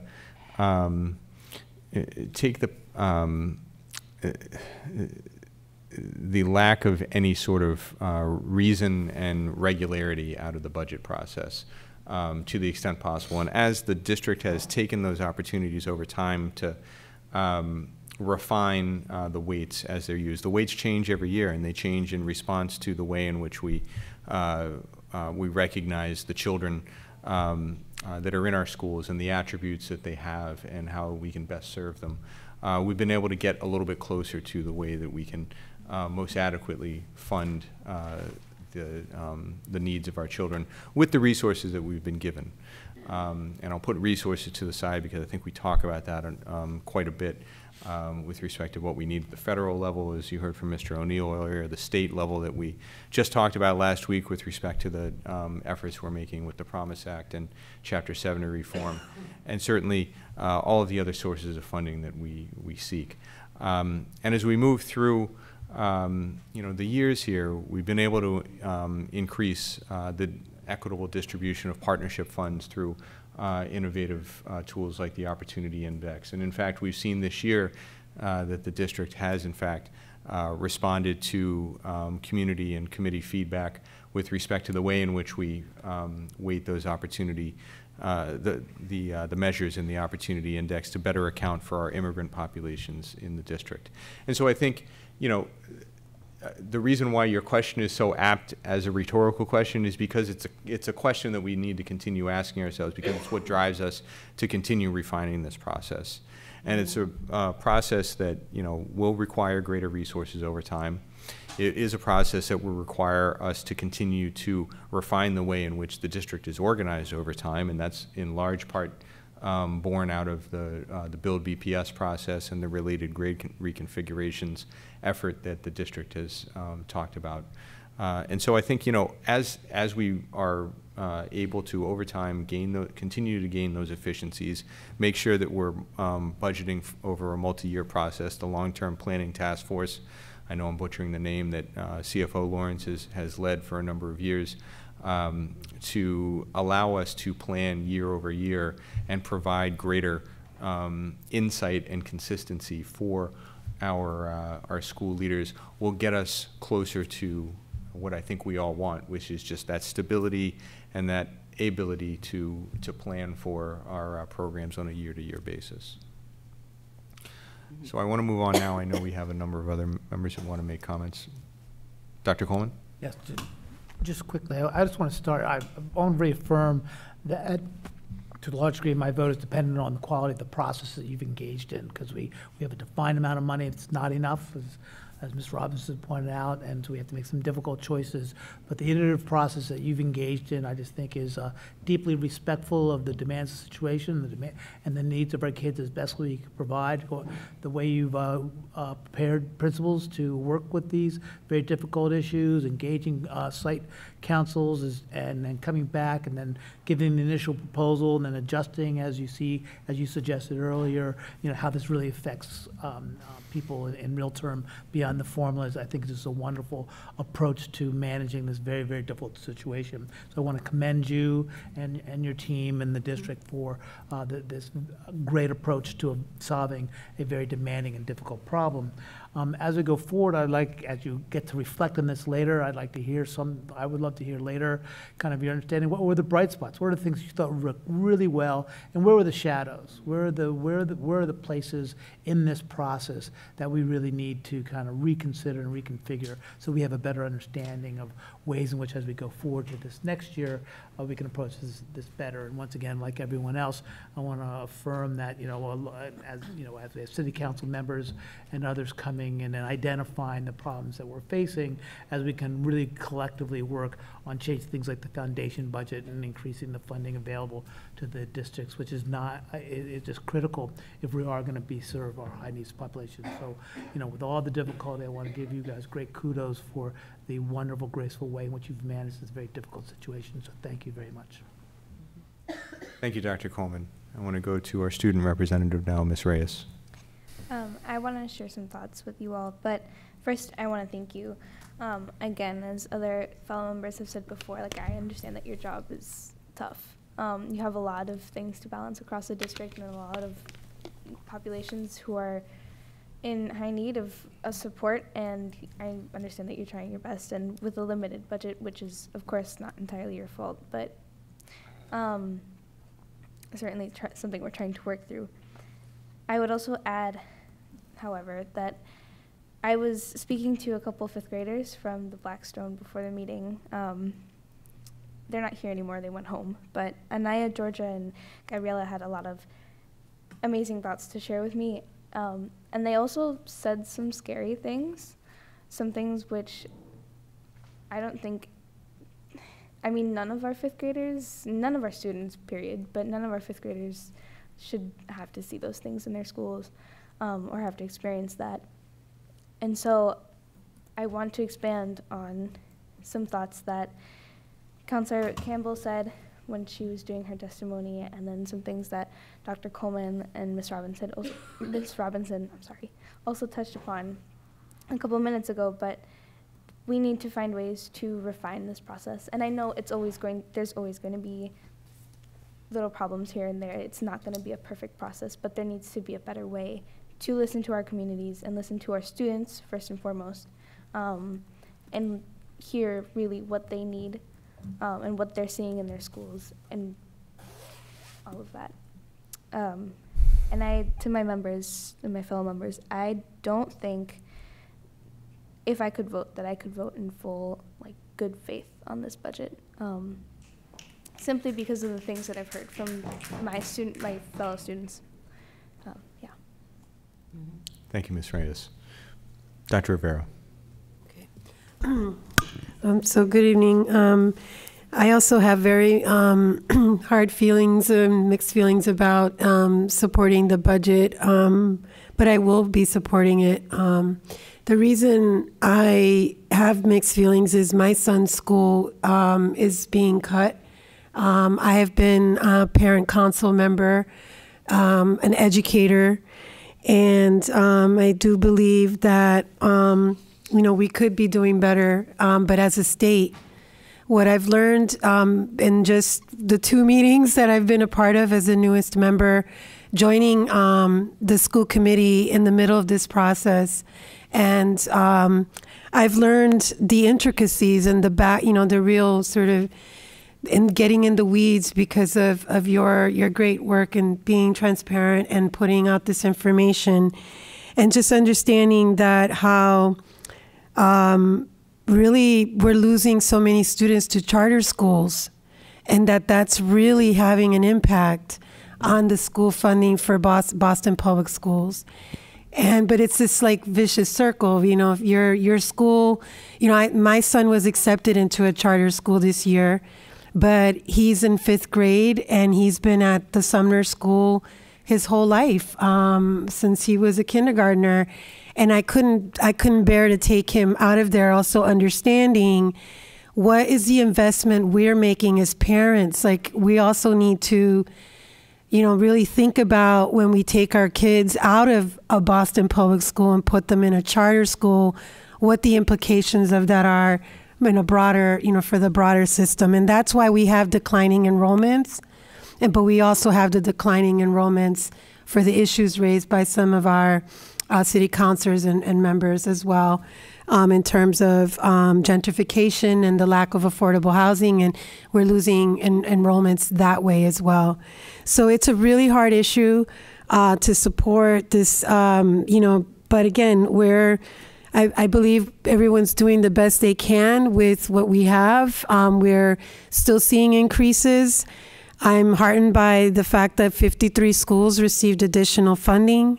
I also, as an educator, see that we're investing in English learners, special ed. Teacher diversity is a critical piece as well. And so I do believe that our priorities are where they need to be, and that these funding issues are beyond the Boston. It's really need to pass this Promise Act to correct these imbalances. So again, I'm a parent. My school's going to be suffering from this. But I do believe that going forward, that we can do a better job of really advocating for more foundation funding overall in our state. Thank you. Thank you, Dr. Rivera. Mr. Tron. Good evening. I would like to echo my colleague here regarding the budget, but first of all, I do applaud your hard work, and my short assessment is the work that you put into the budget, given the size of what we have, do reflect that your concern regarding equity, which is also part of my concern, is fully, in my own assessment, is fully addressed. So that I do applaud your work. Of course, we've heard a lot of heartbreaking stories, heartbreaking scenarios. But whatever we have in front of us, I do believe that diversity of the diversity of the students, the staff, and the principle that we hold, focusing on children, do reflect in your assessment of equity, so that I will support the current budget. Thanks. Well, thank you, Mr. Tron. Mr. O'Neill. Thank you, Mr. Chair, and thank you to the comments of my fellow members. I learned from each of you when you speak. So I want to thank the folks who spoke tonight, the teachers and parents who support the students so much, and particularly the students who spoke tonight. There was the young man from East Boston was the first one, and I did not get his name, and I apologize for that. But then also Rebecca and Madeline and Jasmine who spoke. Very thoughtfully, we learn every time we hear from students, and this is a long process, and all the others who spoke during the last 2 months, right? We've held so many hearings now. And we attend these meetings and listen, because this is how we actually learn, and this is how we understand the impact of the proposed budget on the schools and the programs and the communities. And, you know, I had 5 key takeaways, or things that I learned during the course of this budget process that was not just dollars and cents, but about the wait list issues that are going on. For example, brought to us by the Haley parents of school site councils, the fact that if they're not getting folks off the wait list who want to get in there in time, by the time we have the enrollment done at look at October 15th, that's a real issue. And how long it is to get off a wait list when folks have been waiting for open seats. And, you know, what we learned from the Guild parents and the Guild school leader about some programs that are not filled. So, for example, and I believe it was a particular ELL program that only had 8 seats filled when it could be 20. And because the school has to fully fund that program, even though there are only 8 seats in it, they had to make cuts elsewhere. And there's another program right up the street that had like 10 open seats, and theoretically you could put them together, but we all know how hard it is to approach a parent and say, would you move to another school, because the parents chose the Guild. And so, you know, there's a lot of hard equity issues to think of in terms of that as well. What Ms. Robinson has been saying for a couple of years, I'm a firm believer in weighted student funding. I think it is the most equitable way to go, but as we have some enrollment declines, it is becoming harder and harder to justify the impact of some core services at some schools, and I appreciate what the district is doing around soft landings in particular. And more, just as importantly, how do we help those schools get the enrollment back up? And that brings up the issue that we heard tonight, but we've all known is going on, particularly in East Boston. You know, and we all know what it is. It's the housing isn't affordable anymore now. The area is being gentrified, and folks are being pushed out. Families are being pushed out. but it's also the grade configuration. As we heard today, there aren't enough middle school seats there. And parents don't like a lot of transitions. And, you know, I live in Charlestown, and right next to me is the Edward School. And there are a number of students who are riding the bus over from East Boston every day because there aren't enough middle school seats in East Boston. And parents don't like to shift around like that. And they have some, I hate to use this phrase, I won't say great, I'll say attractive charter options in East Boston. And so what happens? Parents are choosing that way, and that is ultimately hurting the East Boston High enrollment. And the East Boston team has worked so hard. I mean, that accreditation, when the teacher talked about tonight, they've been doing great work there. And so I would support the district looking at, and I know we're looking at our grade configuration across the board. I think we should really push it in East Boston as much as possible to switch more to a K-6 and 7-12 model. I think a lot of parents would find that very attractive. And then even, you know, we learned tonight the safety issues at the Blackstone, and I'd love to hear in the future from the district about particularly the doors issue. You know, when we have a student talk about sitting in active shooter drills over and over again, which of course our heart breaks when we hear that, it is appropriate for our students and teachers to be trained, but just the thought of that happening. And that brings me back to the students who spoke. I hope they understand that all of us on this dais, and they have to leave now, probably back doing homework, hopefully maybe watching a little bit on TV to see if we heard them. We do hear them. And I hope they understand there's a lot of people up here, as there are in the audience, who care deeply about all 56,000 students in this district. And we take very seriously the responsibility we have. And we are fighting for them all the time. And so when they talk to us, we do hear them, and I thank them for speaking to us tonight and during the whole budget process.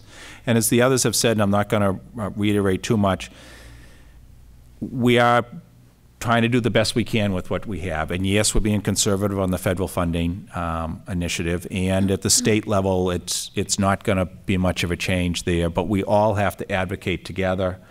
The chair and I were advocating at Councilwoman Presley's and excuse me, Councilwoman, I'm still saying that, Congresswoman, very happy for that, Congresswoman Presley and Congressman Lynch's office, as well as Senator Markey's and Senator Warren's office, along with the team from BPS. Thank you for your help on that.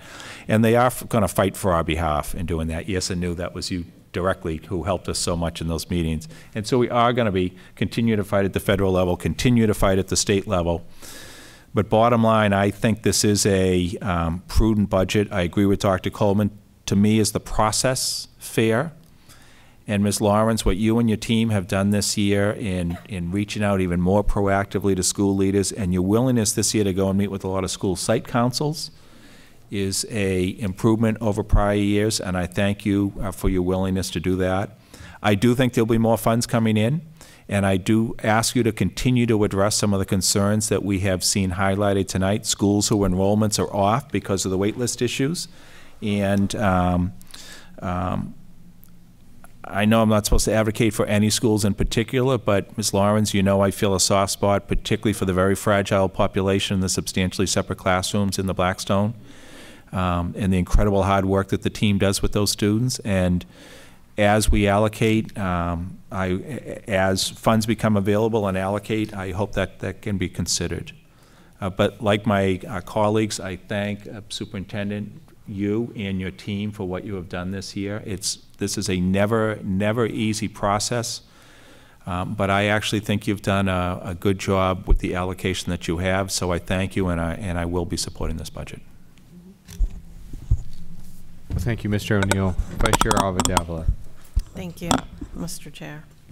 I'm going to repeat a lot of things just because I think they're important. I don't have any, rocket science ideas, but I do think they're important to reiterate. And I will say thank you, just like everyone else, because I do think it's important to thank the team. I know that I can't even imagine what it's like to do a budget this size. I only manage like a $3 million budget, and I go crazy.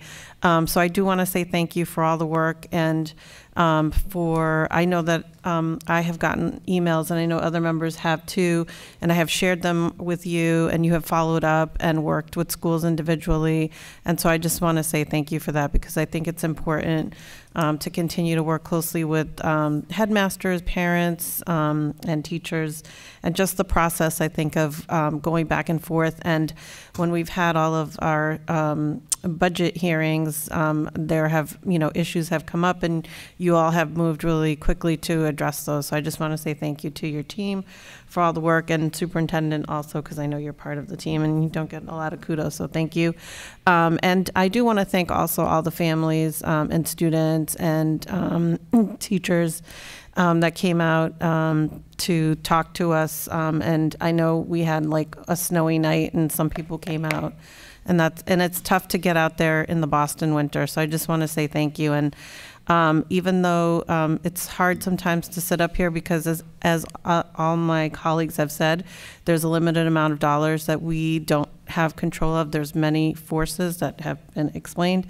And to sit up here and hear, the student stories and the teacher stories, it's very, very challenging. But I do love to see the young people advocating. I think that's my favorite part.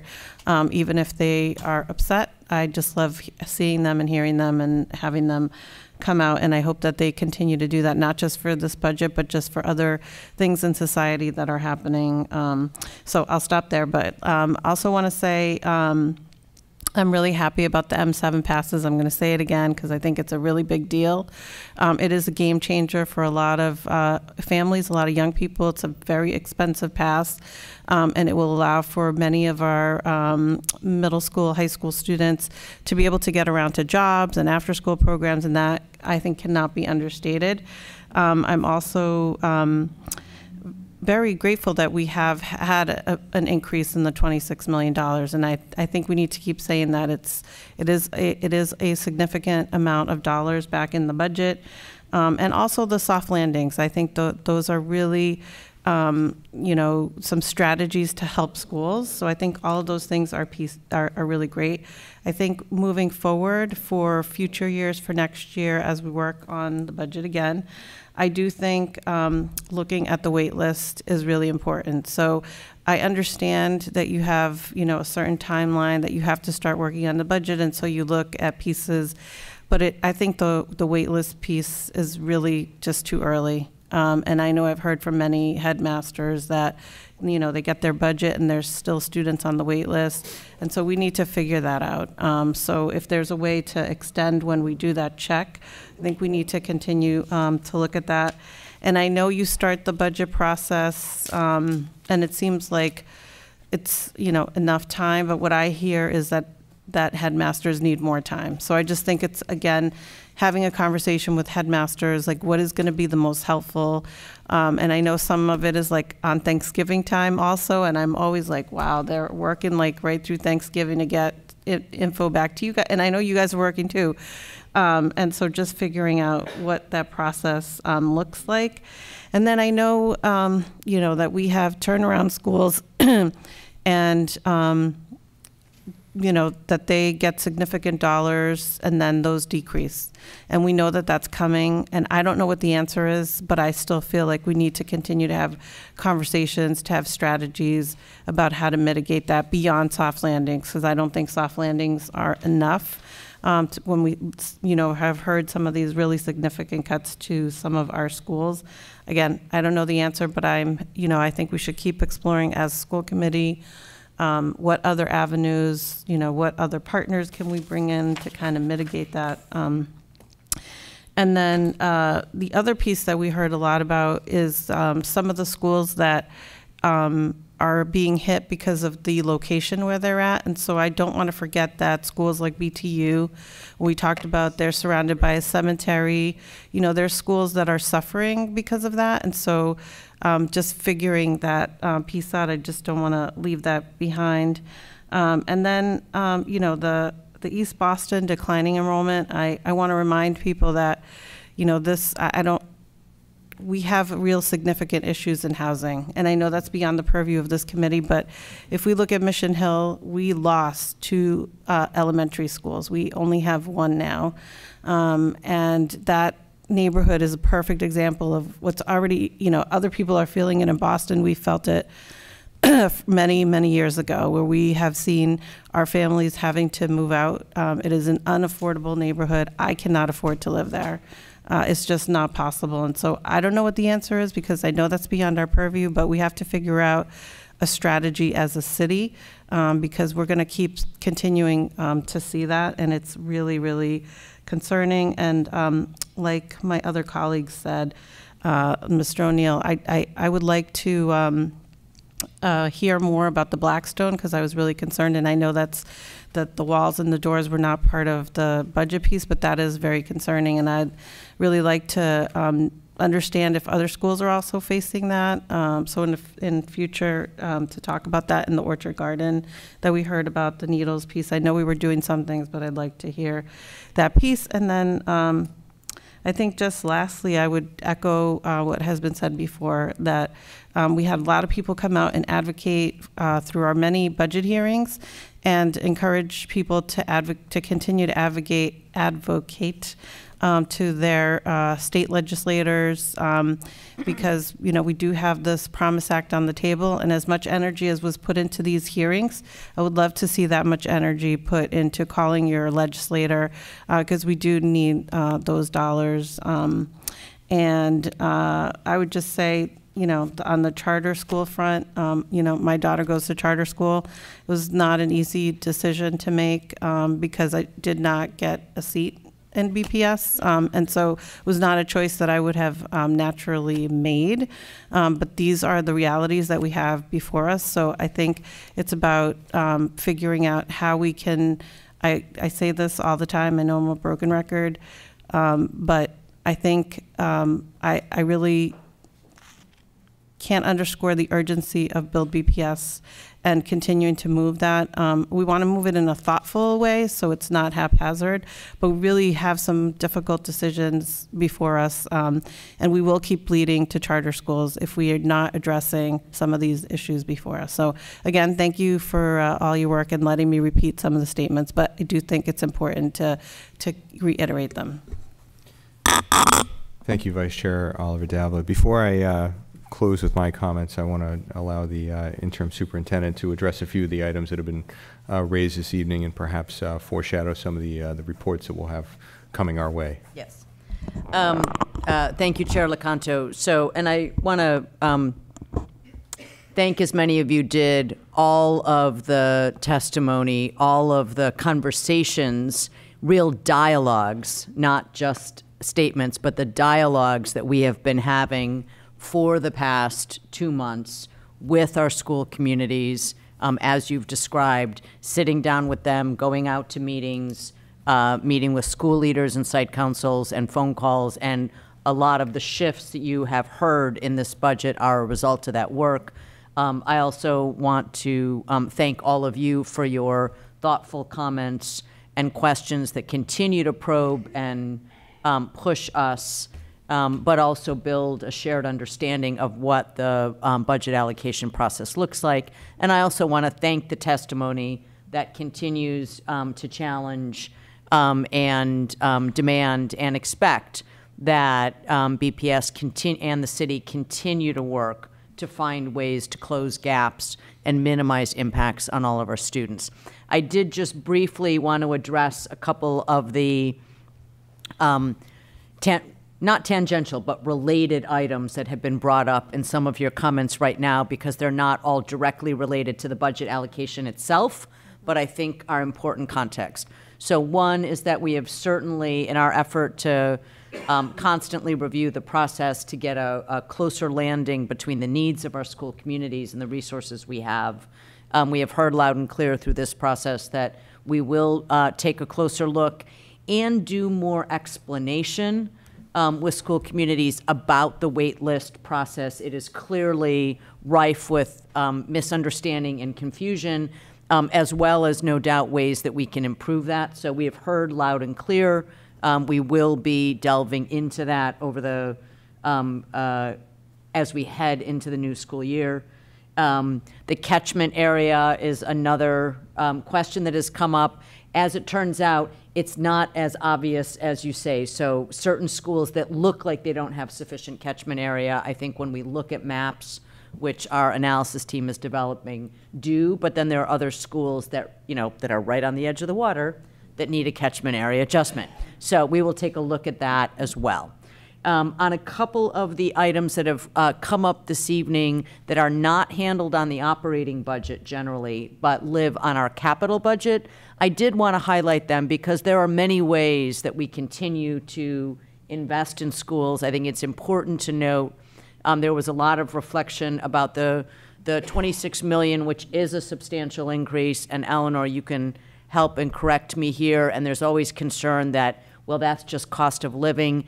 Actually, our cost of living and benefits increases in salary, cost of living, you can do the correct language. Benefits are included in the 26, and a number of our bargaining units, but excluding our by far largest bargaining unit, the BTU, is excluded.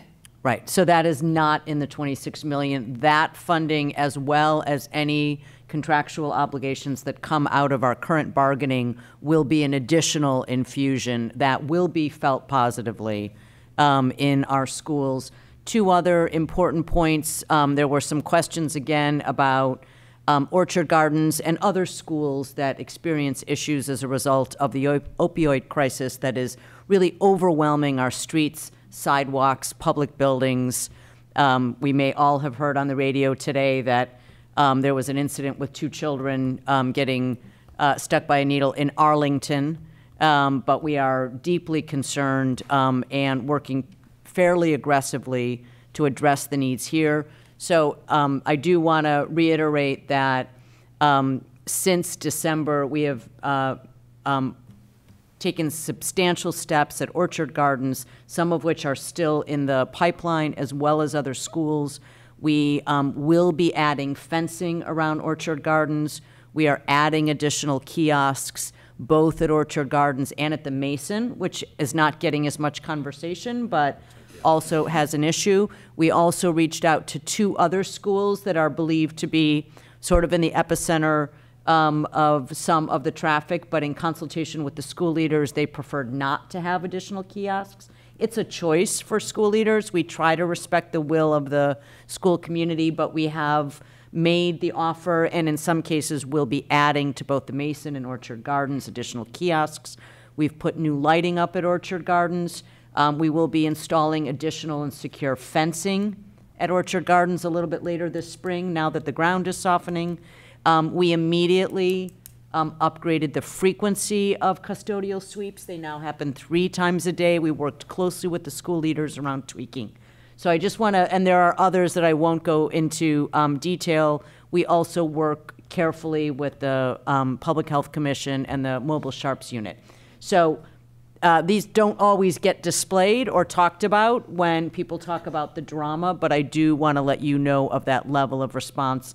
And then one last point that I think is important. We heard tonight the testimony about the Blackstone's open classroom and lack of walls.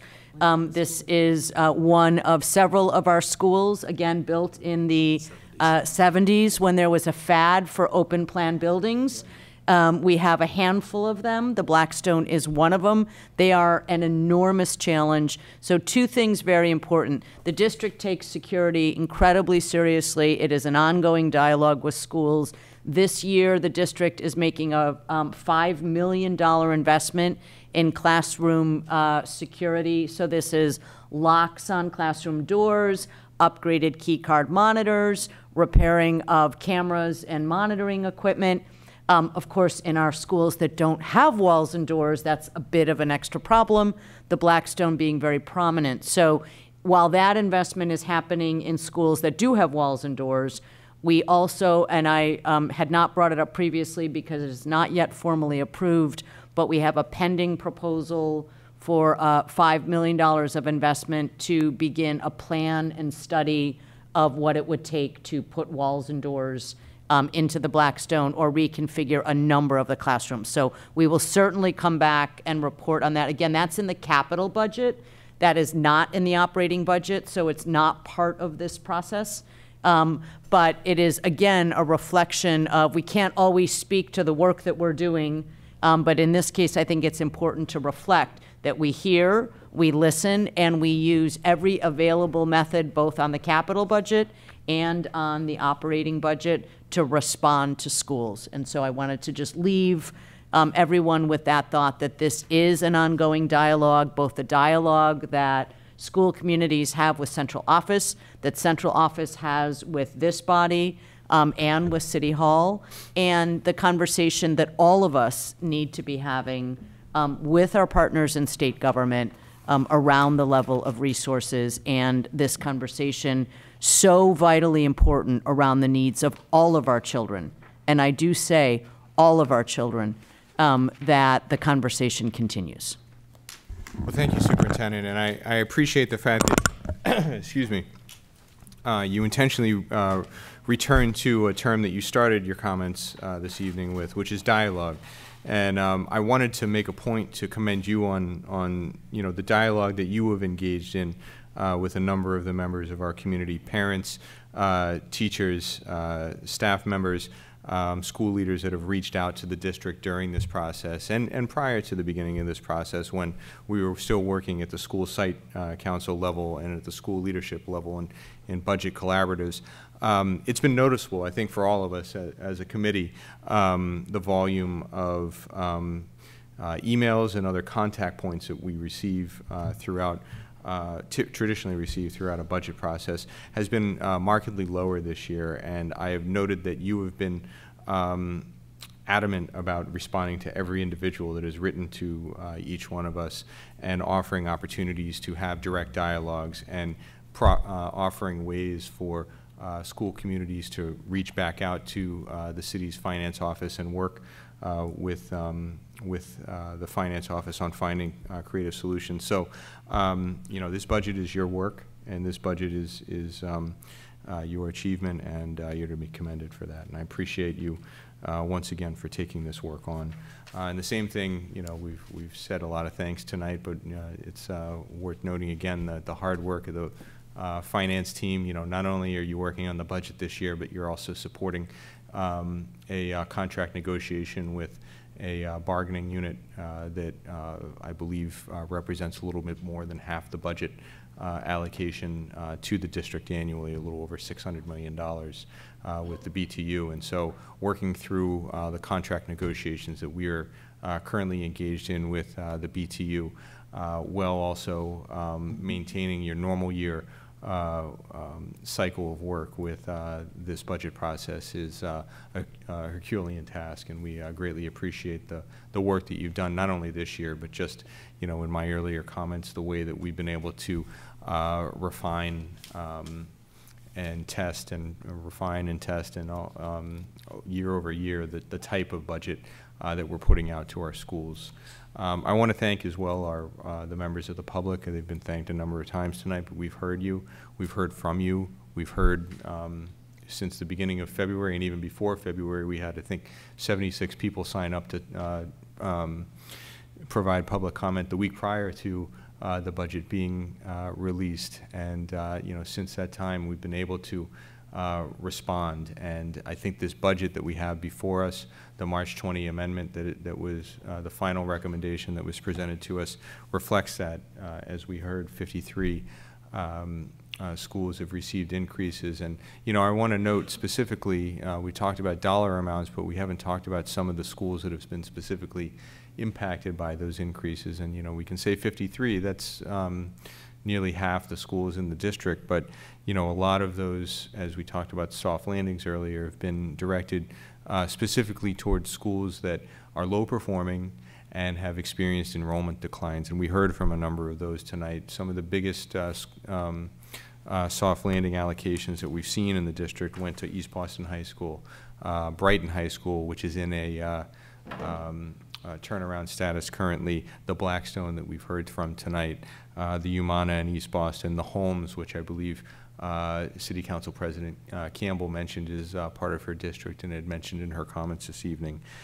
So, as we work through this, I want to demonstrate and reinforce to the public that we listen and that we work with folks, and the district is eager to hear the concerns and work through with the tools that we have to try to solve the mutual problems that we identify in our schools so that we can provide the best level of support for our students day in and day out.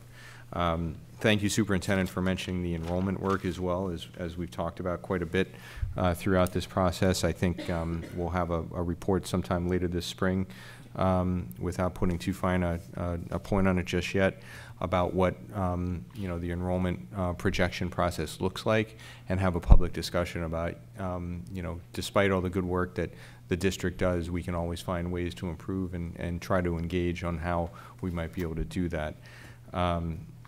But the big picture on this budget, you know, I want to go back even to our original proposal. A lot of good stories to give to tell in this budget. We've made a number of strategic, the district's made or proposed a number of strategic investments through this budget. $6 million more in additional funding.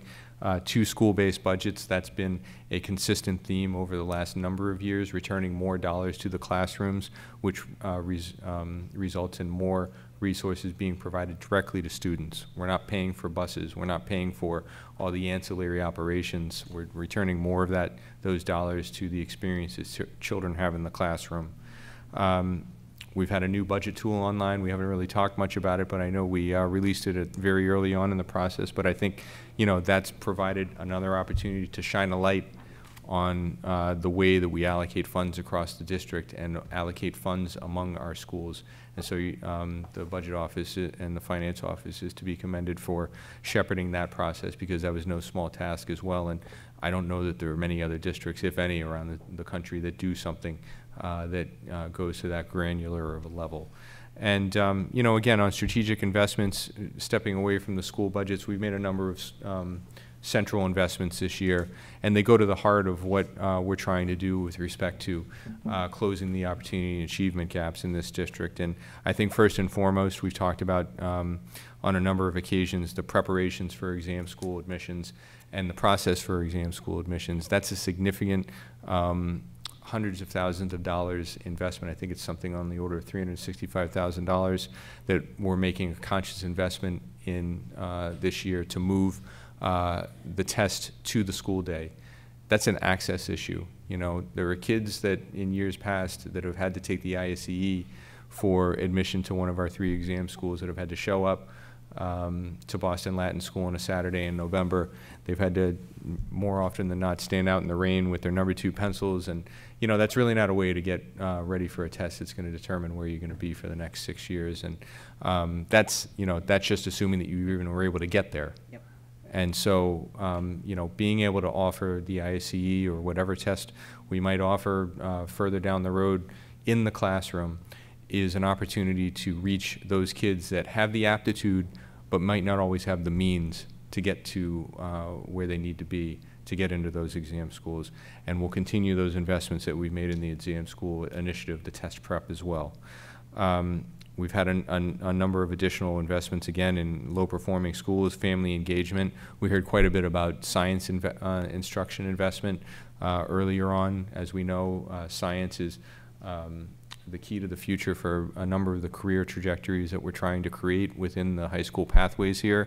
And high school pathways are something that we've heard about quite a bit through the Parthenon report and elsewhere, in the vein of what we need to do to better prepare our students to move on to college and career, and be ready to move on to college and career. It's not just moving kids out, but it's moving kids out to be prepared, and this budget does that.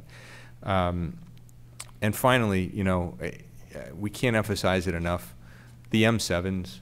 This is an issue that I've heard about every year that I've been sitting up here. This is something that, again, we've mentioned it before, BSAC has advocated for. I don't know how many city councilors have advocated for it. We've advocated for it, given the opportunity to find the funds. But this year, the mayor and the MBTA found the way, in addition to the budget allocations that the district was already making, to try to extend, to the extent possible, the access. And again, this is the same thing as moving, to me, this is the same type of access effort as moving exams into the schools for exam school admissions. This opens the keys to the city. you know, there's a lot of kids in our city that don't go more than a mile from their home, except maybe to get on the bus or get on the T and get to their school. There's a whole world out there. This city is a classroom, and being able to provide year-round access on the T for students to not only explore Boston, but explore our entire region is so important to ensuring that our kids get the education that they deserve in Boston and prepare them once again for their college or career in the future. So that's a big investment to be applauded, and I don't want that to go without further notice.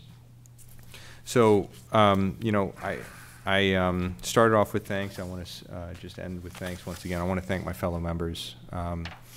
You know, this is the work that we're here for. This is the work that, you know, doesn't get a lot of thanks, but it certainly is the urgent work that this district engages in on a yearly basis to make sure that we are taking the resources we've been given. And, you know, we've heard many times this evening and many times in many of these meetings that we need more of them, and we may need to make better use of the ones that we have. But how do we take the resources that we have right now and make the best use of them? And it's tough work, it's time-consuming work, it's thoughtful work, and I applaud the wealth of knowledge that each of us brings to the table, the diversity of backgrounds and opinions that we have at the table. I thank the fact that we have a student member that has the courage to speak up and speak her mind with respect to what her thoughts are on the process, and we appreciate that, Ms. Reyes.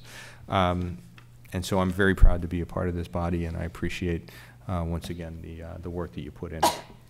So if there are no further comments or questions, I'll call now, bless you, Ms. Lawrence, for a motion to approve the final FY20 budget recommendations as presented.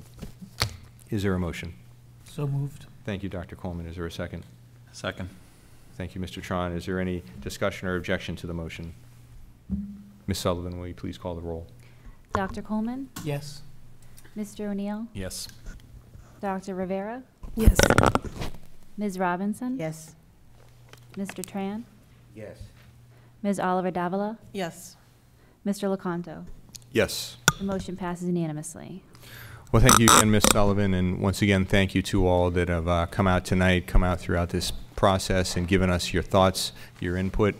Thank you as well once more to the budget office, the finance office, and the superintendent's staff, and again to my fellow committee members for working through this process and engaging in this process. We have more work to cut out for us. We'll continue to work with our partners at the State House to increase funding through local aid, and we'll continue to work with our partners at the district to make this district more efficient and return more of those resources to the classroom. So thank you again. Well, moving on, we've got a number of votes this evening as well, and I want to go a little bit out of order from our the way that our agenda reads tonight, because I know we have one individual in the audience who's been waiting very patiently while we work through our budget vote this evening. I want to call first for a vote on the recommendations from the school committee's internal audit task force, and specifically a recommendation to accept a policy for the Office of Internal Audit and the Chief Audit Executive's job description. You'll recall that at our last meeting, our task force co-chairs Scott Baranowski of Wolf & Company and Judith Gonzalez of Liberty Mutual Insurance Company presented the committee with these recommendations, and these represent, as many of you know, Mr. O'Neill knows, serving on this task force, the culmination of months of hard work by the Internal Audit Task Force. Mr. Baranowski's here in the audience. Again, he's the gentleman I was referring to earlier who's been waiting patiently while we work through the budget vote this evening. But in the meantime, I want to turn it over to the interim superintendent to offer any final comments. Thank you, Superintendent Peril. And I will, thank you, and I'll open it once again to final questions from the committee before we move to a vote. Or comments? Okay. Comments. Or comments? Okay, and comments as well, yes. You know, I really appreciate the work Dr. you've Coleman. done, and Mr. O'Neill in driving this forward. Having an audit system is just incredibly important for the quality of a sustainable, high-quality institution. So thank you for your time. You're welcome. Thank you for having me. Thank you, Dr. Coleman. I will just add one comment, and thank you again for joining us, Scott. Sure. When people hear the word audit, they obviously think we should all run for the hills and view the process very differently. But I think internal audit is an extremely important component to add to the way that the Boston Public Schools manages its operations. It's a problem-solving resource. It is a way on an ongoing basis and in a continuous improvement strategy to be sure to ourselves that and to the school committee, to the city, and ultimately to the students, families, and people of Boston, that we are responsibly managing funds. But more importantly, and equally important, it is an opportunity for us to continue to refine processes that may not be as smooth, as clean, as effective as we can make them, to look at risk mitigation. So I really welcome and I thank the school committee for taking this on and for giving this tool that I have a sister who's an internal auditor, so I might be a little more likely to view it this way, but I think this is an important tool that you are putting at the district's disposal, which the district can then use to continue to strengthen our operations, our financial management, and our services to students and families. So thank you. Thank you, Superintendent. Are there other questions or comments before we take a vote? Okay, thank you, my fellow committee members, and thank you once again, Mr. Baranowski. You've done quite a bit of work over the last few months and really worked hard to, along with your colleagues and your co-chair, Ms. Gonsalves, and our fellow committee member, Mr. O'Neill, to put together a very comprehensive approach to internal audit for the district. And for all the reasons that the superintendent noted, this is urgent, and it really dovetails well with our budget efforts in the district year in and year out, as well as our efforts to try to find ourselves greater fiscal resources. We want to be able to manage those resources in a meaningful and transparent way.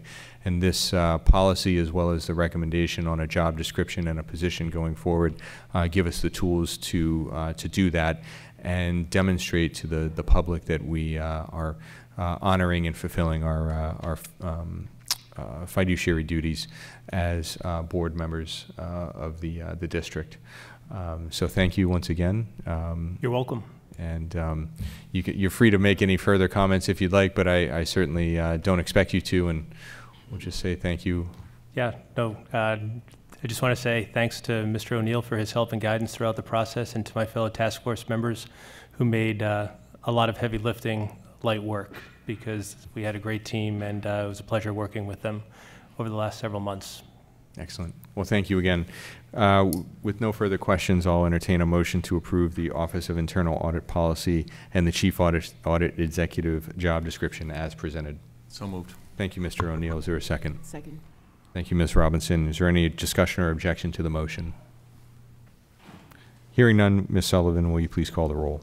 Dr. Coleman? Yes. Mr. O'Neill? Yes. Dr. Rivera? Yes.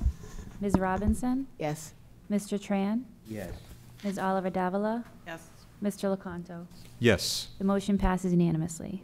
Well, thank you, Ms. Sullivan, and I want to cede the floor to Mr. O'Neill briefly to make some final comments. Thank you, Mr. Chairman. Thank you to the fellow members for passing this, and most importantly, thank you, Mr. Baranowski, and to your co-chair, Ms. Gonsalves, who could not be with us tonight. I think she's on a plane right now, as I believe. But I neglected to do this at the last minute, at the last meeting, but I want to take one moment to do this now. Ben, I know our other task forces have done this since we have approved their recommendations. I think it's important to mention the names of the people who actually worked on this task force, even though it was in our presentation, but I would like to publicly thank them. So Mr. Baranowski, as we said, is the partner in charge of internal audit at Wolf & Company, which is one of Boston's largest accounting firms. His co-chair is the global head of internal audit for Liberty Mutual, Ms. Gonsalves. Mr. Thomas Burton is the chief internal audit or head of internal audit for Cambridge Savings Bank. Mr. David Dyson is the chief internal auditor or head of internal audit for the Nature Conservancy, which is a nonprofit. Dr. Joy Gray, or Professor Gray, is a professor of internal audit at Bentley University, one of the nation's leading universities, particularly in accounting specialties. Jonathan Joint is a Boston Public School graduate, I believe from the New Mission High School, now currently studying finance at Boston College. Rajani Narayanan is a partner in charge of internal audit at Deloitte, again, one of Boston's and one of the nation's largest accounting firms. Amasha Scow is in the internal audit team, I believe, at Manulife John Hancock. Natalie Velasquez is a business unit specialist at State Street Bank and a Boston Latin Academy grad, as well as a high school, as well as a Holy Cross grad. And lastly, Jim McCow works with at Wolf & Company with Mr. Baranowski and was instrumental in this as well. So I say this because this was incredible experts from the city's business community, nonprofit community, higher ed community, and yes, our students who came together to share their time and talent to help the city solve a pressing district. And I actually hope this is an example of how we can do this more often, to reach out to experts in fields beyond just district staff, et cetera, to help us when we have pressing challenges like this. So I personally thank you and the rest of your colleagues, and I'm sure the chair, you would echo that as well as the superintendent already has done. But I wanted to make sure to publicly call out the folks who worked on this, because they did give a lot of time and talent, and they know their job is not done. So like our other task forces, they will now move to a monitoring and advisory role, I assume, Mr. Chair. Absolutely. And so thank you for your hard work, and to the other members of the task force who, in typical internal audit fashion, I will point out to you the attention to detail of these folks is so intense that last week after the presentation, the next morning at about 7:30, Ms. Gonzalez had emailed out to all the members of the task force to say, here's the video of the school committee meeting that that was on last night talking about this, in case you couldn't see it. And if you move to the 1 hour, 43 minutes, and 35-second minute of the video, you'll be able to see the beginning of the conversation. So, and somehow she knew that at 7:30 the next morning. So I trust that all the members of the task force are actually going to be watching this tomorrow. So thank you, Mr. Baranowski, and thank you for them for the work that they did. Thank you, and appreciate the support. Look forward to working with you into the future. Alrighty. Thank you again, Mr. O'Neill, for your words, and thank you once more, Mr. Baranowski, and including for coming out this evening. You're welcome. All right, we'll move on now to our next action item, which is the surplus of unused BPS property located at 15 Everett Street in Hyde Park, which is the former home to the William Barton Rogers School, which has been closed since the academic year 2014-2015. You will recall that back on February 27th, Chief of Staff Robert Consalvo presented the interim superintendent's recommendation to transfer that property to the city in light of the deteriorated state of the building and greater student need in other areas of the city as identified in the Build BPS process. Before we move to a vote and move to any further comments, I'll read that motion as presented for the record. It will be ordered that the school committee hereby declares surplus and no longer needed for school purposes a parcel of property consisting of approximately 73,586 square feet of land, being the land and the building of the William Barton Rogers School, 15 Everett Street, Hyde Park, Massachusetts, which is the school parcel currently known as Ward 18, parcel 1808-963-000. This property is not currently in use by, nor viable for immediate future use by, the Boston Public Schools and the school department, which will transfer the care, custody, management, and control to the Boston Public Facilities Commission to help meet the needs of the other city, meet the needs of other City of Boston priorities. Such transfer is subject to the understanding that the property shall not be used for future non-BPS educational purposes, including but not limited to charter, parochial, or private school use. If the City of Boston later determines that educational purposes are the highest and best use of the parcel in question, the property may be returned to the care, custody, and management and control of the Boston Public Schools. I'll now turn it over to our interim superintendent for final comments. Thank you, Chair Lecanto. just to add a few additional points, building off of what Chair Lecanto just said, since the building has been vacant and closed since June of 2015, it's remained idle for years, and it's left its building systems, exterior and interior, in serious disrepair. This is also not ideal for the surrounding community. So this is located just outside of Cleary Square in Hyde Park. And given the state of serious disrepair and in our analysis, conversion to any school-related use or swing space use, all of which we investigated, given the deterioration at this existing site, would require an investment of tens of millions of dollars and take such an amount of time that it wouldn't be productively useful as swing space when we need it. So in light of that, and it is in fact at the state that the only plausible management of that property is, again, as engineers have told us, a complete knockdown and rebuild. So in light of that, it isn't an immediate place where we would move on Build BPS. While Hyde Park is an area of the city that we have talked about adding a facility for K-6, timing-wise, that is not imminent. We have prioritized other neighborhoods of the city that have higher need based on our enrollment analysis of where we have high student need and low current access. That is why we have prioritized neighborhoods like the Dorchester-Mattapan line, as well as East Boston for some of our earliest moves. That means this building would continue to sit vacant and untended, for as long as 4 to 5 years. In light of that, we heard so much today about the need for affordable housing, around gentrification. This is another area of the city, and we know there are multiple priorities relative to affordable housing.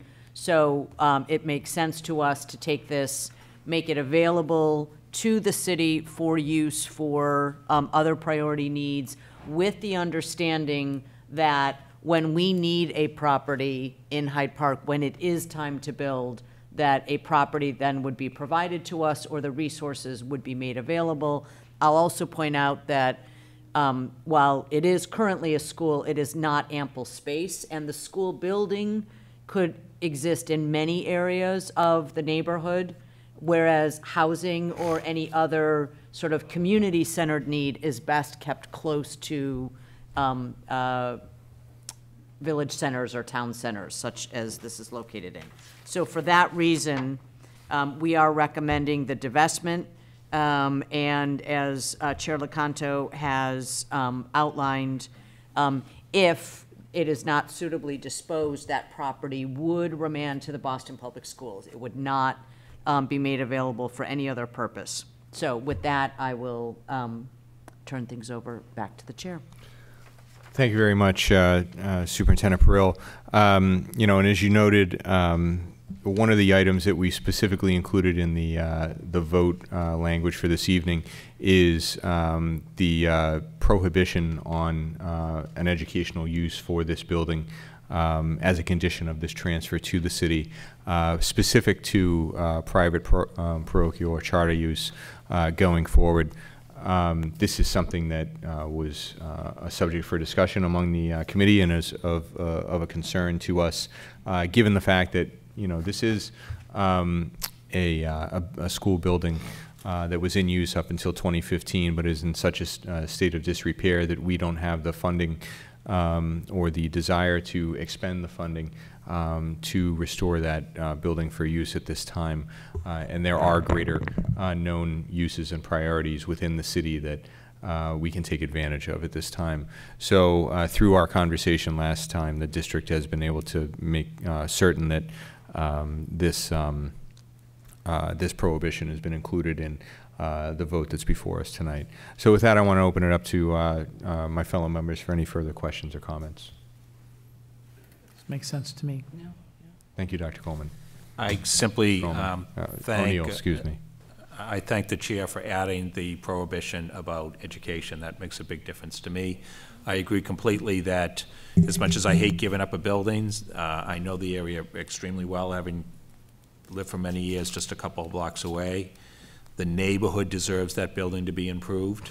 I'm nervous about, you know, people hanging out, causing damage at it, and so it makes sense. And I have had the ability to, over the past couple of weeks, you know, to talk with the folks that are involved in looking for parcels for us, and I'm very comfortable that the city will come up with the parcel with us at the right time when it is necessary for us. So I thank the chair for the changes, and I'm comfortable with the proposal. Thank you, Mr. O'Neill. Are there further questions or comments? Yes. Mr. Tron, thank you. Maybe it's just the lawyer in me, but the way I read the proposed order here. Yes.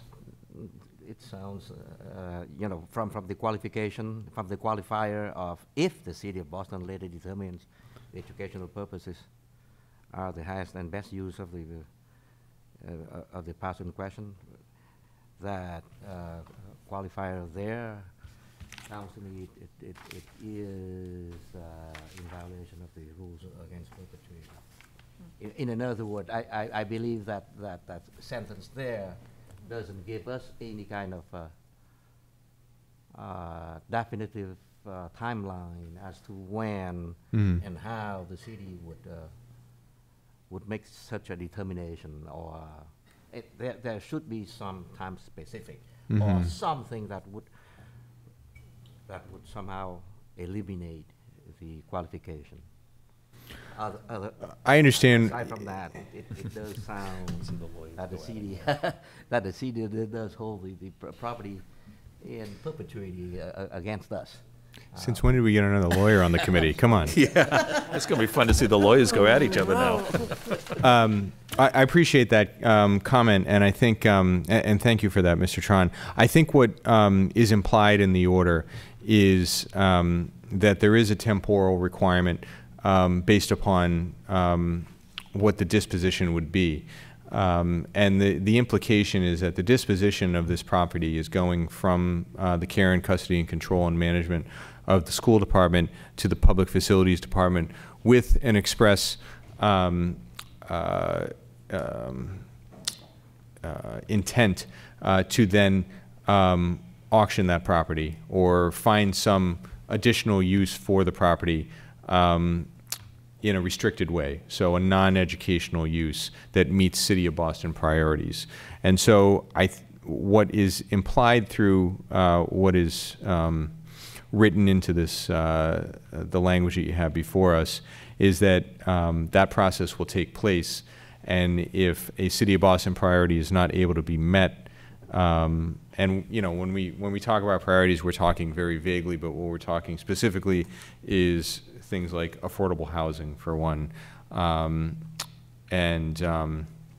I'll leave it at that. You know, affordable housing, quite frankly, is the #1 issue for land use within our city.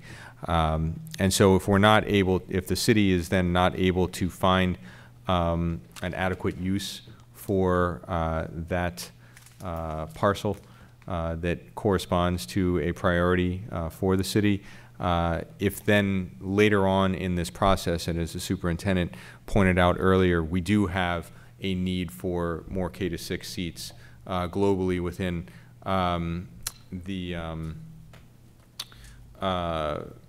globally within the 10-year time horizon of the BPS plan, and we find that we would want to utilize that location where the Rogers is, acknowledging, of course, that it would probably be a knockdown and rebuild, we would have the opportunity at that time to request the return of the property.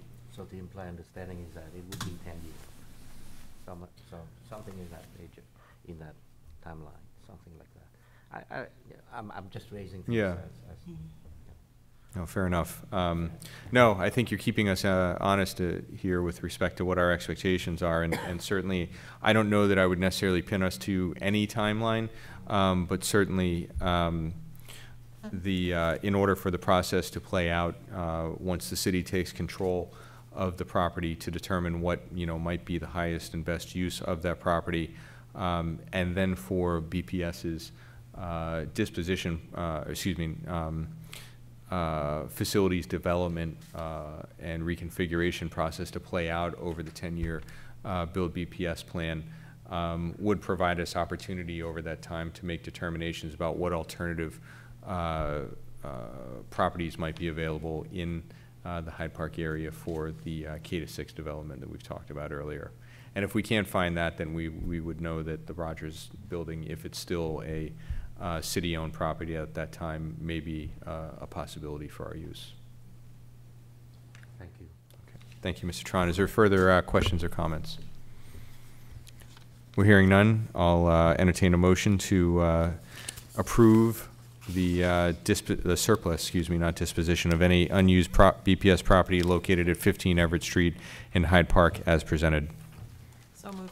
Thank you, Vice Chair Alva-Davila. Is there a second? Second. Thank you, Dr. Coleman. Is there any discussion or objection to that motion? Hearing none, Ms. Sullivan, will you please call the roll? Dr. Coleman? Yes. Mr. O'Neill? Yes. Dr. Rivera? Yes. Ms. Robinson? Yes. Mr. Tran? Ms. Oliver Davila? Yes. Mr. Lecanto? Yes. The motion passes unanimously. Well, thank you very much, Ms. Sullivan, and thank you to my fellow members. I look forward to hearing from the district and from the Public Facilities Department on updates with the use of the Rogers building going forward. Next item on the calendar for action is the 21st Century Schools Fund surplus furniture disposition.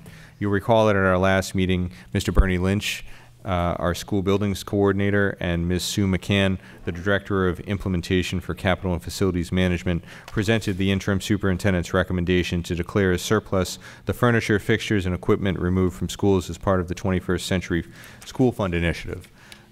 These items are no longer useful to the Boston Public Schools, but some may have resale or salvage value, and therefore the committee is being asked to authorize the district to make these items available for interested parties, according to the procedures of Massachusetts General Laws, Chapter 30B, Section 15.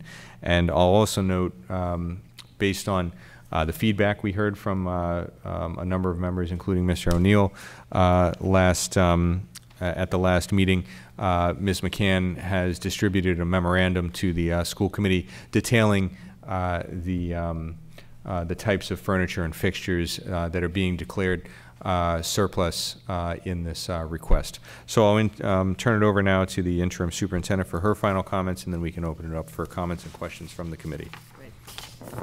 Thank you, Chair Lecanto, and I do want to thank Bernie and Sue for their work on this behind-the-scenes initiative, but yet very important because it relates to space in our buildings and minimizing storage costs, but it also comes on the heels of a very exciting and positive investment that the city and the school department made through the 21st Century Fund, which brought 54,000 pieces of new classroom furniture into our district, but then left us on the flip side with some used furniture that's currently sitting in storage for which we are paying. And that is one of the reasons for prompting the disposal, also because in very close and careful assessment, both by our school communities and then by our facilities department, we extracted the furniture that warrants saving, that can be reused, but have then isolated those that are too broken, too damaged, too out of date, or simply too much of a certain kind of older-fashioned chair, desk, or table that we simply do not need it. However, based on state law, we do require a school committee vote before we can begin to surplus fund furniture items that were purchased with public money. So some questions did come up from last week's presentation that I do want to address. Chapter 30B was enacted in 1990 by the Office of Inspector General and other public agencies. The City of Boston follows Chapter 30B for the procurement of all supplies and services, including the disposition of surplus supplies. So that is written into the statute, hence the need for this process. And the city also follows Chapter 149 for design, bid, and build construction projects.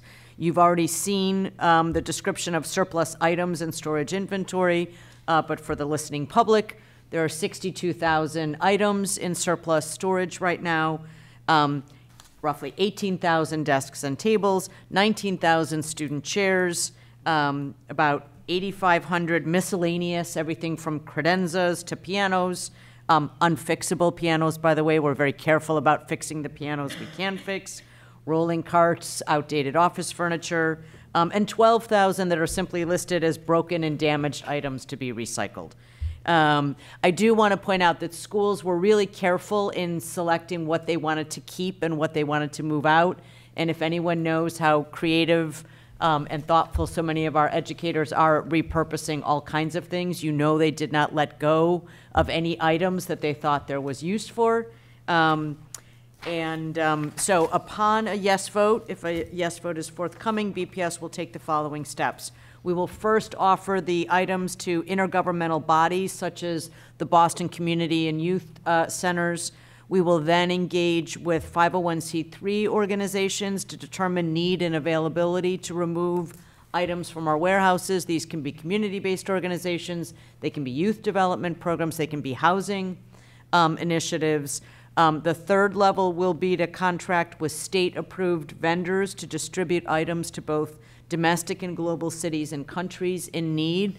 There was a question about whether we could direct the furniture to a particular country. I'm afraid that is not possible with some of the larger services available to us. However, they cover a very large number of countries, but the choice in matching depends on the items available. So we will leave that to those organizations, which themselves are charities. And then finally, to recycle or dispose of what remains. So those are the steps we would undertake with a yes vote, and when the process is complete, would then be able to divest the district of the carrying costs on storage facilities. Well, thank you very much, Superintendent. Are there any further questions or comments on the proposal before us? Well, hearing none, I'll entertain a motion to approve and declare as surplus the furniture, fixtures, and equipment removed from schools as part of the 21st Century Schools Fund initiative as presented. So moved. Thank you, Dr. Coleman. Is there any second? Second. Thank you, Ms. Oliver Davila. Any discussion or objection to the motion? Hearing none, Ms. Sullivan, will you please call the roll? Dr. Coleman? Yes. Mr. O'Neill? Yes. Dr. Rivera? Yes. Ms. Robinson? Yes. Mr. Tran? Yes. Ms. Oliver Davila? Yes. Mr. Locanto? Yes. The motion passes unanimously. Well, thank you very much, Ms. Sullivan, and we'll look forward to hearing from the district later on about how some of these properties have been disposed, especially if we're able to find some of those 501c3s and vendors that might be able to ship to some of the countries where we've got a close connection with our communities in the city, as we've heard in prior meetings. Moving on now, we'll move on to reports. And we'll move on to our first report this evening, which is an update on, we have two very brief reports this evening. The first one is an update on the district contract with our transportation provider, Transdev. So at this time, I'd like to invite forward our BPS Chief of Operations, Mr. John Hanlon, and Assistant Director of Finance for the BPS Office of Transportation, Ed Pesch, to please step forward with their presentation. First, I'd like to turn things over to the Interim Superintendent once again for opening remarks. In the spirit of being a lifelong learner, I just want to thank the collective enterprise for educating me in surplus property. There are certain things I never expected to learn, but now we did. Moving on to transportation. Tonight, our transportation and finance team is here to propose that the district exercise a one-year extension option for our contract with Transdev, the company that currently operates our transportation system. After careful analysis by our finance and transportation team that looked at the market, they have concluded and are recommending that if we were to put this contract up for a bid, it would result potentially in a significantly more costly contract. And so our primary concerns are quality and cost. And there's a fairly limited number of companies nationwide that can provide the service that Boston requires. So the balance we're striking here is to make sure that if we were to go to open bid, we could land up with a significantly more costly contract and or find ourselves with a very narrow range of available bidders, and both Ed and John can speak more carefully to that. This would be the second of 5 optional one-year extensions built into the current contract. This extension would be for the one-year period beginning July 1st of this year through June 30th of 2020. This also means that the school committee would have an opportunity to review again whether or not the market shifts in a year and there is reason to consider opening a bid or exercising another one of the one-year extensions. So that is the basis on which we bring this presentation and recommendation. So now I'll turn things over to Ed Pesch and John Hanlon. Thank you very much. We have before you a 4-slide presentation. I should note that half of those slides are the cover and the agenda slide. I'm not going to speak very much right now, but happy to answer questions afterwards. With that, I'll pass it directly to Ed Pesch to actually walk through the presentation with you. Thank you very much. Good evening, everyone. Good evening. I'm going to go to the second to last slide of the presentation. As the superintendent mentioned, we're here today to talk about the transportation contract. Our current contractor, Transdev, won the contract and began operating our transportation system back in FY14. Transdev was selected when their bid was more than $2 million less than the next qualified bidder. This contract is structured as a 5-year term with 5 one-year options to renew. About this time last year, you approved the first of the one-year options. We are here now to ask for your approval for the second one-year option, which would run from July 1, 2019 through June 30th, 2020. The decision to extend Transdev is driven by a number of factors. First and foremost, today's market for pupil transportation operators is very small, with only a handful of companies even capable of overseeing an operation of this size. The lack of competition is one of the main reasons we believe that if we were to go out to bid for a new operator, we would likely see the management fee increase substantially. To put the size of the current fee into perspective, the fee that we paid to First Student over 15 years ago was only $200,000 less. Another item that we considered was that there are always large one-time cost implications whenever you transition between contractors. So the combination of the lack of competition and the likely increase in the management fee leads us to the recommendation to renew. These are all reasons why it's so rare for school districts to elect to go out to bid unless they're certain for lower cost. That's it. Well, thank you, Mr. Pesch. Thank you, Mr. Hanlon. I'll open it up now to committee members for questions or discussion. Well, I just want to remark, I appreciate you coming before us and reminding us of the nature of the question that will be put before us when we take a vote next week.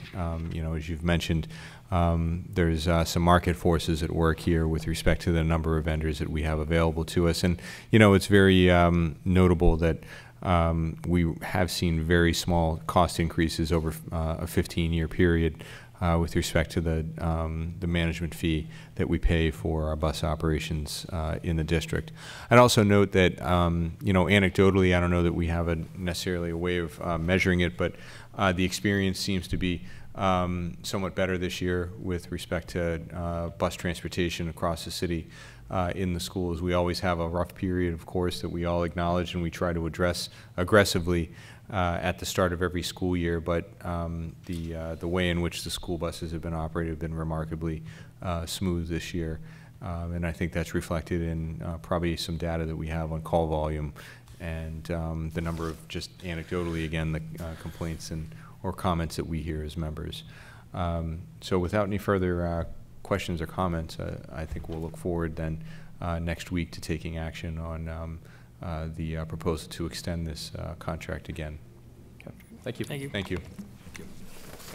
Move on now to our last and final report for this evening, which is a request for amendments to the Boston Green Academy charter.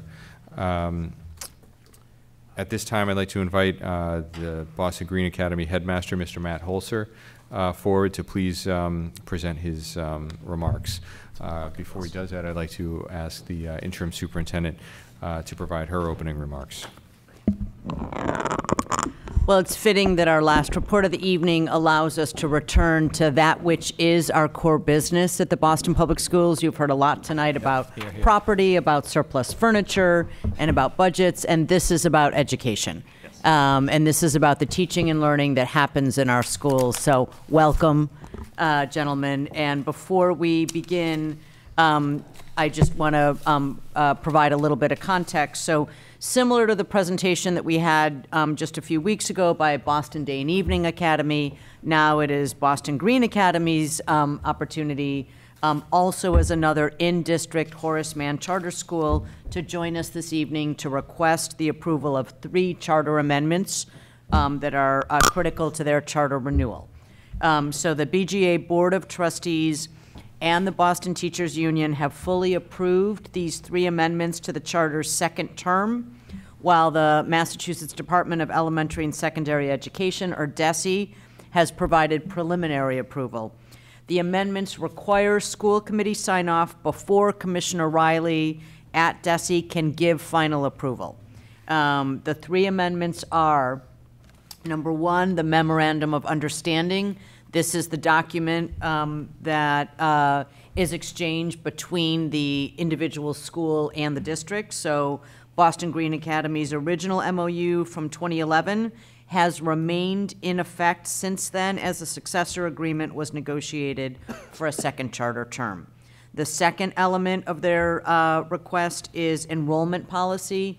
Boston BGA is required to have an approved enrollment policy, and the policy must be updated in accordance with BGA's new Chapter 74 Vocational Environmental Science Career Technical Education Program. And this is to note that just recently BGA was approved for a vocational technical pathway, fittingly enough in environmental science, given their name, focus, and mission. And so they had to amend their enrollment policy, and that has to be reapproved. And then finally, the accountability plan that will essentially outline the ways in which Boston Green Academy, as a Horace Mann charter, thus separate from the district, even though it is part of the district, can be assessed outside of DESE's established accountability system. So Matt will now talk to us a little bit about the BGA community, the progress the school has made, so that we have a better understanding of the requests that they are making of you this evening. Matt? Thank you, Superintendent. Before I go into our presentation, the chair of our Board of Trustees, Alex Chu, is here to introduce our presentation. Good evening.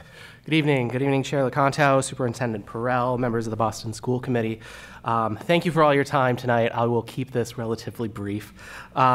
We look forward to presenting the 3 charter amendments, as Superintendent Perrell had just mentioned. My name is Alex Chu, and I'm the chair of the board of the Boston Green Academy.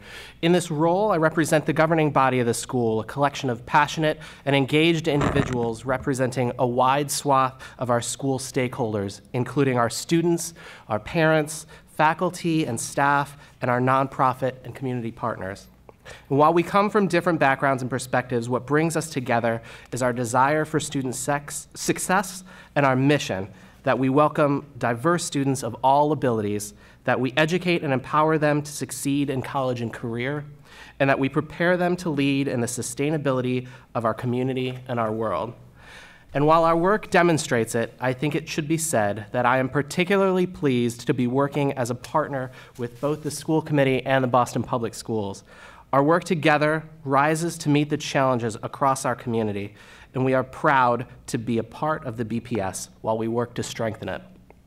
I look forward to our ongoing work together as we continue to take steps forward for the benefit of our kids and families of the city. And with that, I will pass it off to Matt for our presentation.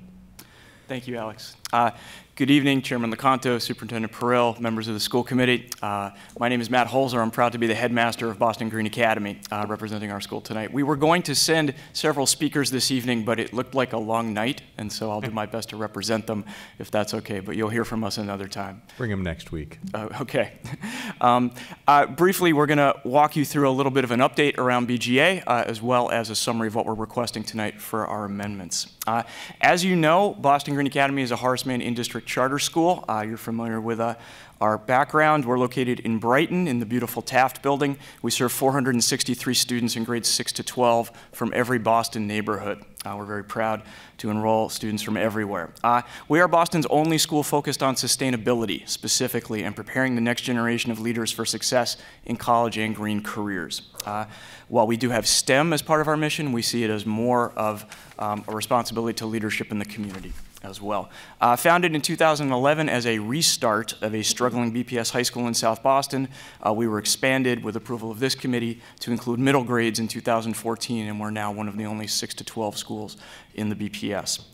We are a successful turnaround school that enrolls one of the most diverse and high needs populations in the BPS, and we're one of the most improved schools in the BPS since 2011, which is a testament to the tremendous work of our staff and our students over time. And as the superintendent gracefully stole our thunder, we have a new Chapter 74 CTE pathway. We're very proud of that, to be able to have another pathway for success for our students.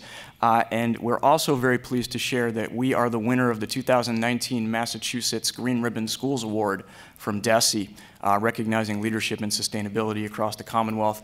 Only 2 to 3 schools a year receive that, and we're now a Massachusetts nominee to the federal Green Ribbon Schools competition. We should find out in about a month what we received. Thank you. We appreciate that on behalf of our entire community. It's not just recycling at Boston Green Academy. It's a whole lot more than that. We want to show you our students. And so as a 6 to 12 school, we were trying to figure out how we can show you what it's like on a given day at BGA having students from 12 to 22. And so I'll just briefly show you in the montage of pictures what it looks like for us. In the upper left-hand corner, you'll see our 12-year-old 6th graders at the Hale Reservation getting outdoors in their first week at BGA, exploring the environment. In the middle, you'll see our 6th grade students in their ELA classrooms who've been working on independent reading, which is a great initiative at BGA this year, as well as sitting at their brand new furniture, which we appreciate on behalf of the BPS. It actually has made a big difference instructionally, and our teachers and students appreciate it. Over on the right-hand side, 6th grader Lucas, who was surprised by Wally the Green Monster and Red Sox outfielder Jackie Bradley Jr. in the middle of his humanities class to receive playoff tickets in October. It was a tremendous graceful gesture by the Red Sox Foundation and Major League Baseball to select him to represent the Boston Public Schools. He then promptly held a press conference outside my office and correctly predicted that the Red Sox would win the World Series. Smart kid. Yeah, that was the highlight of the year. Nothing else has happened since then. Just going through the rest, in the middle, that's Carlito, our 10th grader, presenting at the Hamilton BPS presentation. He was selected to do a rap presentation. Prior to that, we sent 120 kids to Hamilton. It was a huge school-wide endeavor. We were grateful for the opportunity. In the middle is Samir. He's in our CTE program presenting, and actually Superintendent Perrell was there, on the use of thermal imaging cameras that we are using in conjunction with the City of Boston Energy Department to take a thermal scan of the old State House and take a look at a real-world project because they're replacing the windows, and our kids are actually working with the contractor to give them information about what it's like to become more energy efficient. Moving forward, you'll see some of our 10th graders next to their college aspirations bulletin board. We have our students from the MORE program, our Young Men of Color group out in the Appalachian Mountains, with the Appalachian Mountain Club in the White Mountains. Our after-school AP Calculus girls group, and then one of our graduates who took the MCAS 5 times and finally passed with the help of his teacher, Ms. Zalway, when he's a classic BGA kid. And so all of that is what happens in a 6 to 12 school on a daily basis. And so I think we just wanted to share that with you as you ponder that model and what we can share with other schools as well who are pursuing it. Very quickly, the next couple slides, who we serve, you'll notice we are above the BPS and state averages in almost every category. We have slightly less English language learners than the BPS, but that's been increasing each of the last 3 years. We've been trying to recruit more ELLs to BGA. But we're proud to have one of the highest percentages of students with disabilities and high-needs students in the district. This is a slide from the Parthenon report. You're very familiar with that. BGA was actually created in response to the first Parthenon report to create more options for students who may be off track. We're the one with the green arrow. We represent one of the schools that enroll one of the highest percentages of high-needs students into our 9th grade class. And so we're proud to have equitable admissions. We're proud to serve everyone at BGA. A little bit about our progress. We have over 1,100 students who have chosen BGA in this year's admissions round into our lottery. We're very excited about that. That's an all-time high for us. Our original charter required us to serve at least 50% at-risk students as defined by BPS. We serve 85% today. 90% of BGA's 8th graders continue into 9th grade with us. We're very proud to have that continuation. And all of this is in a state-mandated lottery, which is non-selective. We actually have now 30 families sending more than one student to BGA, and there's even more coming in the lottery for next year. In terms of our performance, our dropout rate is below the BPS average. Our 5-year graduation rate is 4 points above. Our suspensions are down 67% in the last 2 years. Our attendance is in the top third of the BPS high schools, and all this with graduation requirements that exceed the Boston Public Schools.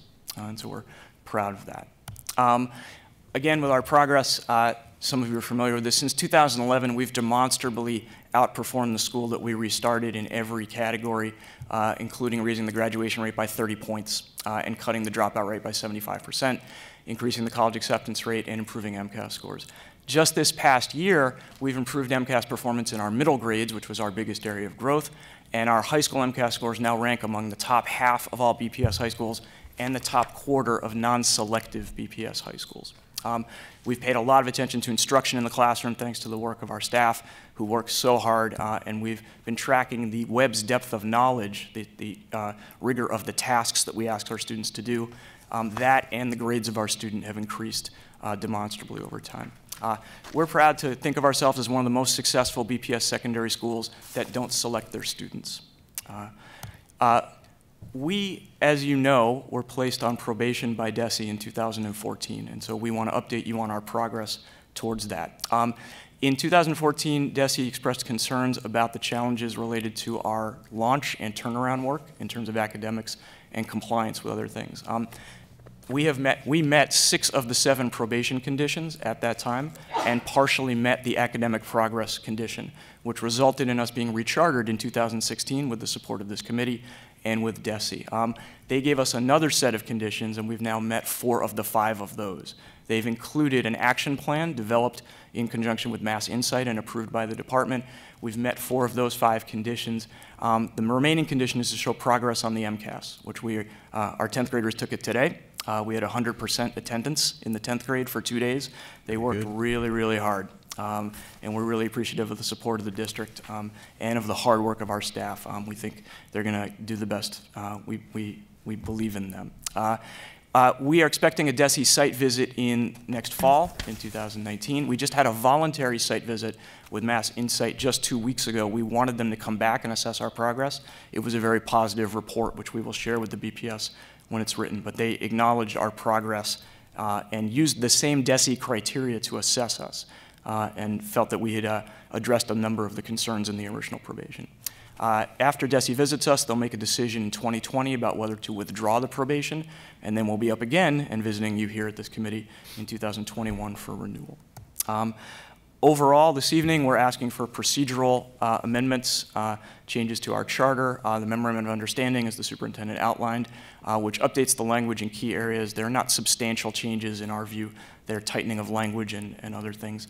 An update to the enrollment policy to include the Chapter 74 program, which we're very excited about, and the accountability plan, which outlines how we are assessing our progress to meet our mission.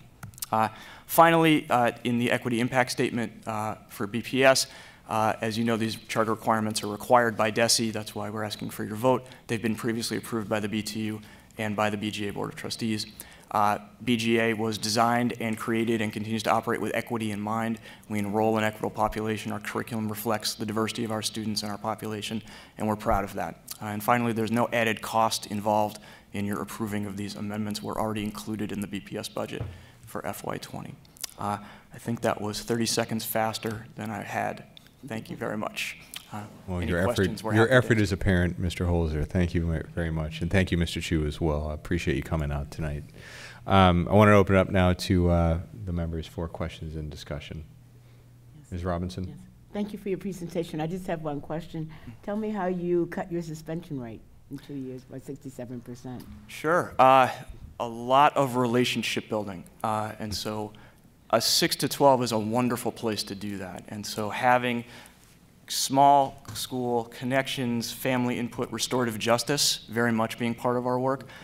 It's been a multi-pronged series of works, but we decided very clearly that we were going to give our students a chance to make things right. Doesn't mean we weren't going to have structures or a code of conduct, which we are subject to. And I know that question might come up at some point. But it's been a school-wide effort to engage our students in thinking about their actions and how to repair things when it happens. Wonderful, thank you. Thank you. Thank you, Ms. Robinson. Mr. O'Neill. Yes, thank you. So first of all, congratulations on the progress. Thank you. Second of all, the 6 of 7 that you hit from the probation before is the one you have not yet hit was the academic progress? We partially met partially that. hit Yes, it, but that the financial issues from before are all cleared up? Correct. We've had 4 years of absolutely clean audits in a row. Okay, great. So I'm not sure who you negotiated this contract with on behalf of representing the district, but I think I want you negotiating contracts for me in the future. So there were a lot of things in here that raised my eyebrows. Okay. So did you just say you do follow the code of conduct? We do follow the code of conduct. Completely? Completely. Then why don't we just say that in here versus this language of BCA certifies and acknowledges it has read and reviewed the code of conduct and may adopt the code of conduct, or may adopt its own policies? I believe that language reflects the DESE regulation of the autonomy that's given to Horace Mann charter schools. Donna can correct me. Okay. I think there are a number of phrases in the MOU that are statutorily or required by regulation. I can tell you by our commitment that the code of conduct has always been enforced at BGA.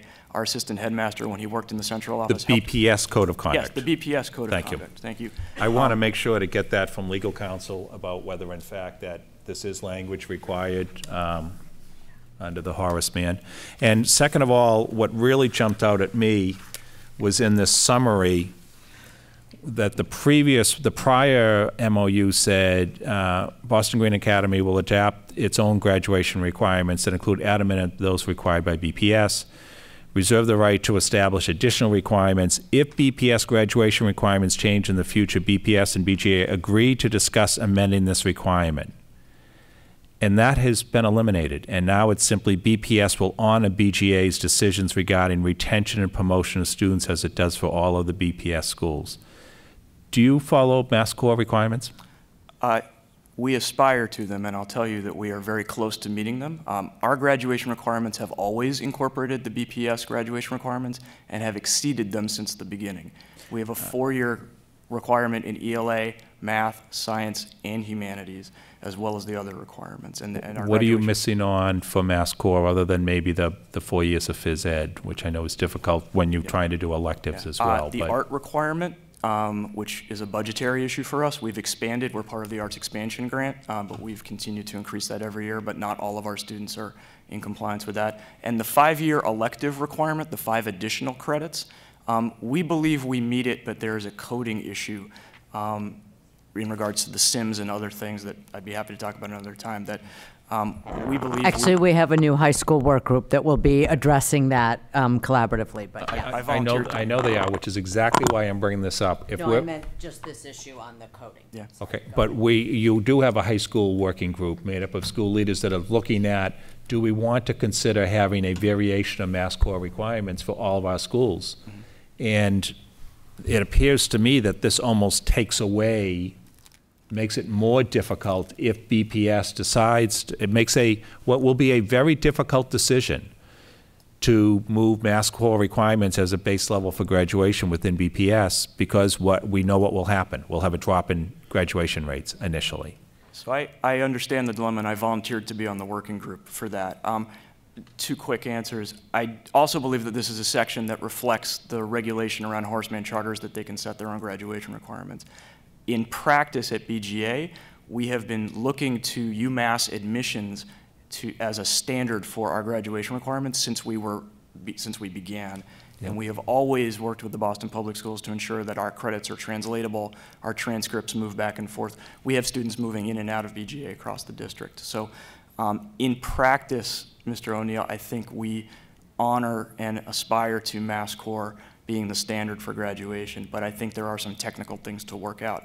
We've had a 4-year science requirement at BGA for 5 years now, and our graduation requirement still exceeds the BPS average. So I think that there's a way to do this that isn't necessarily the fears that some folks have.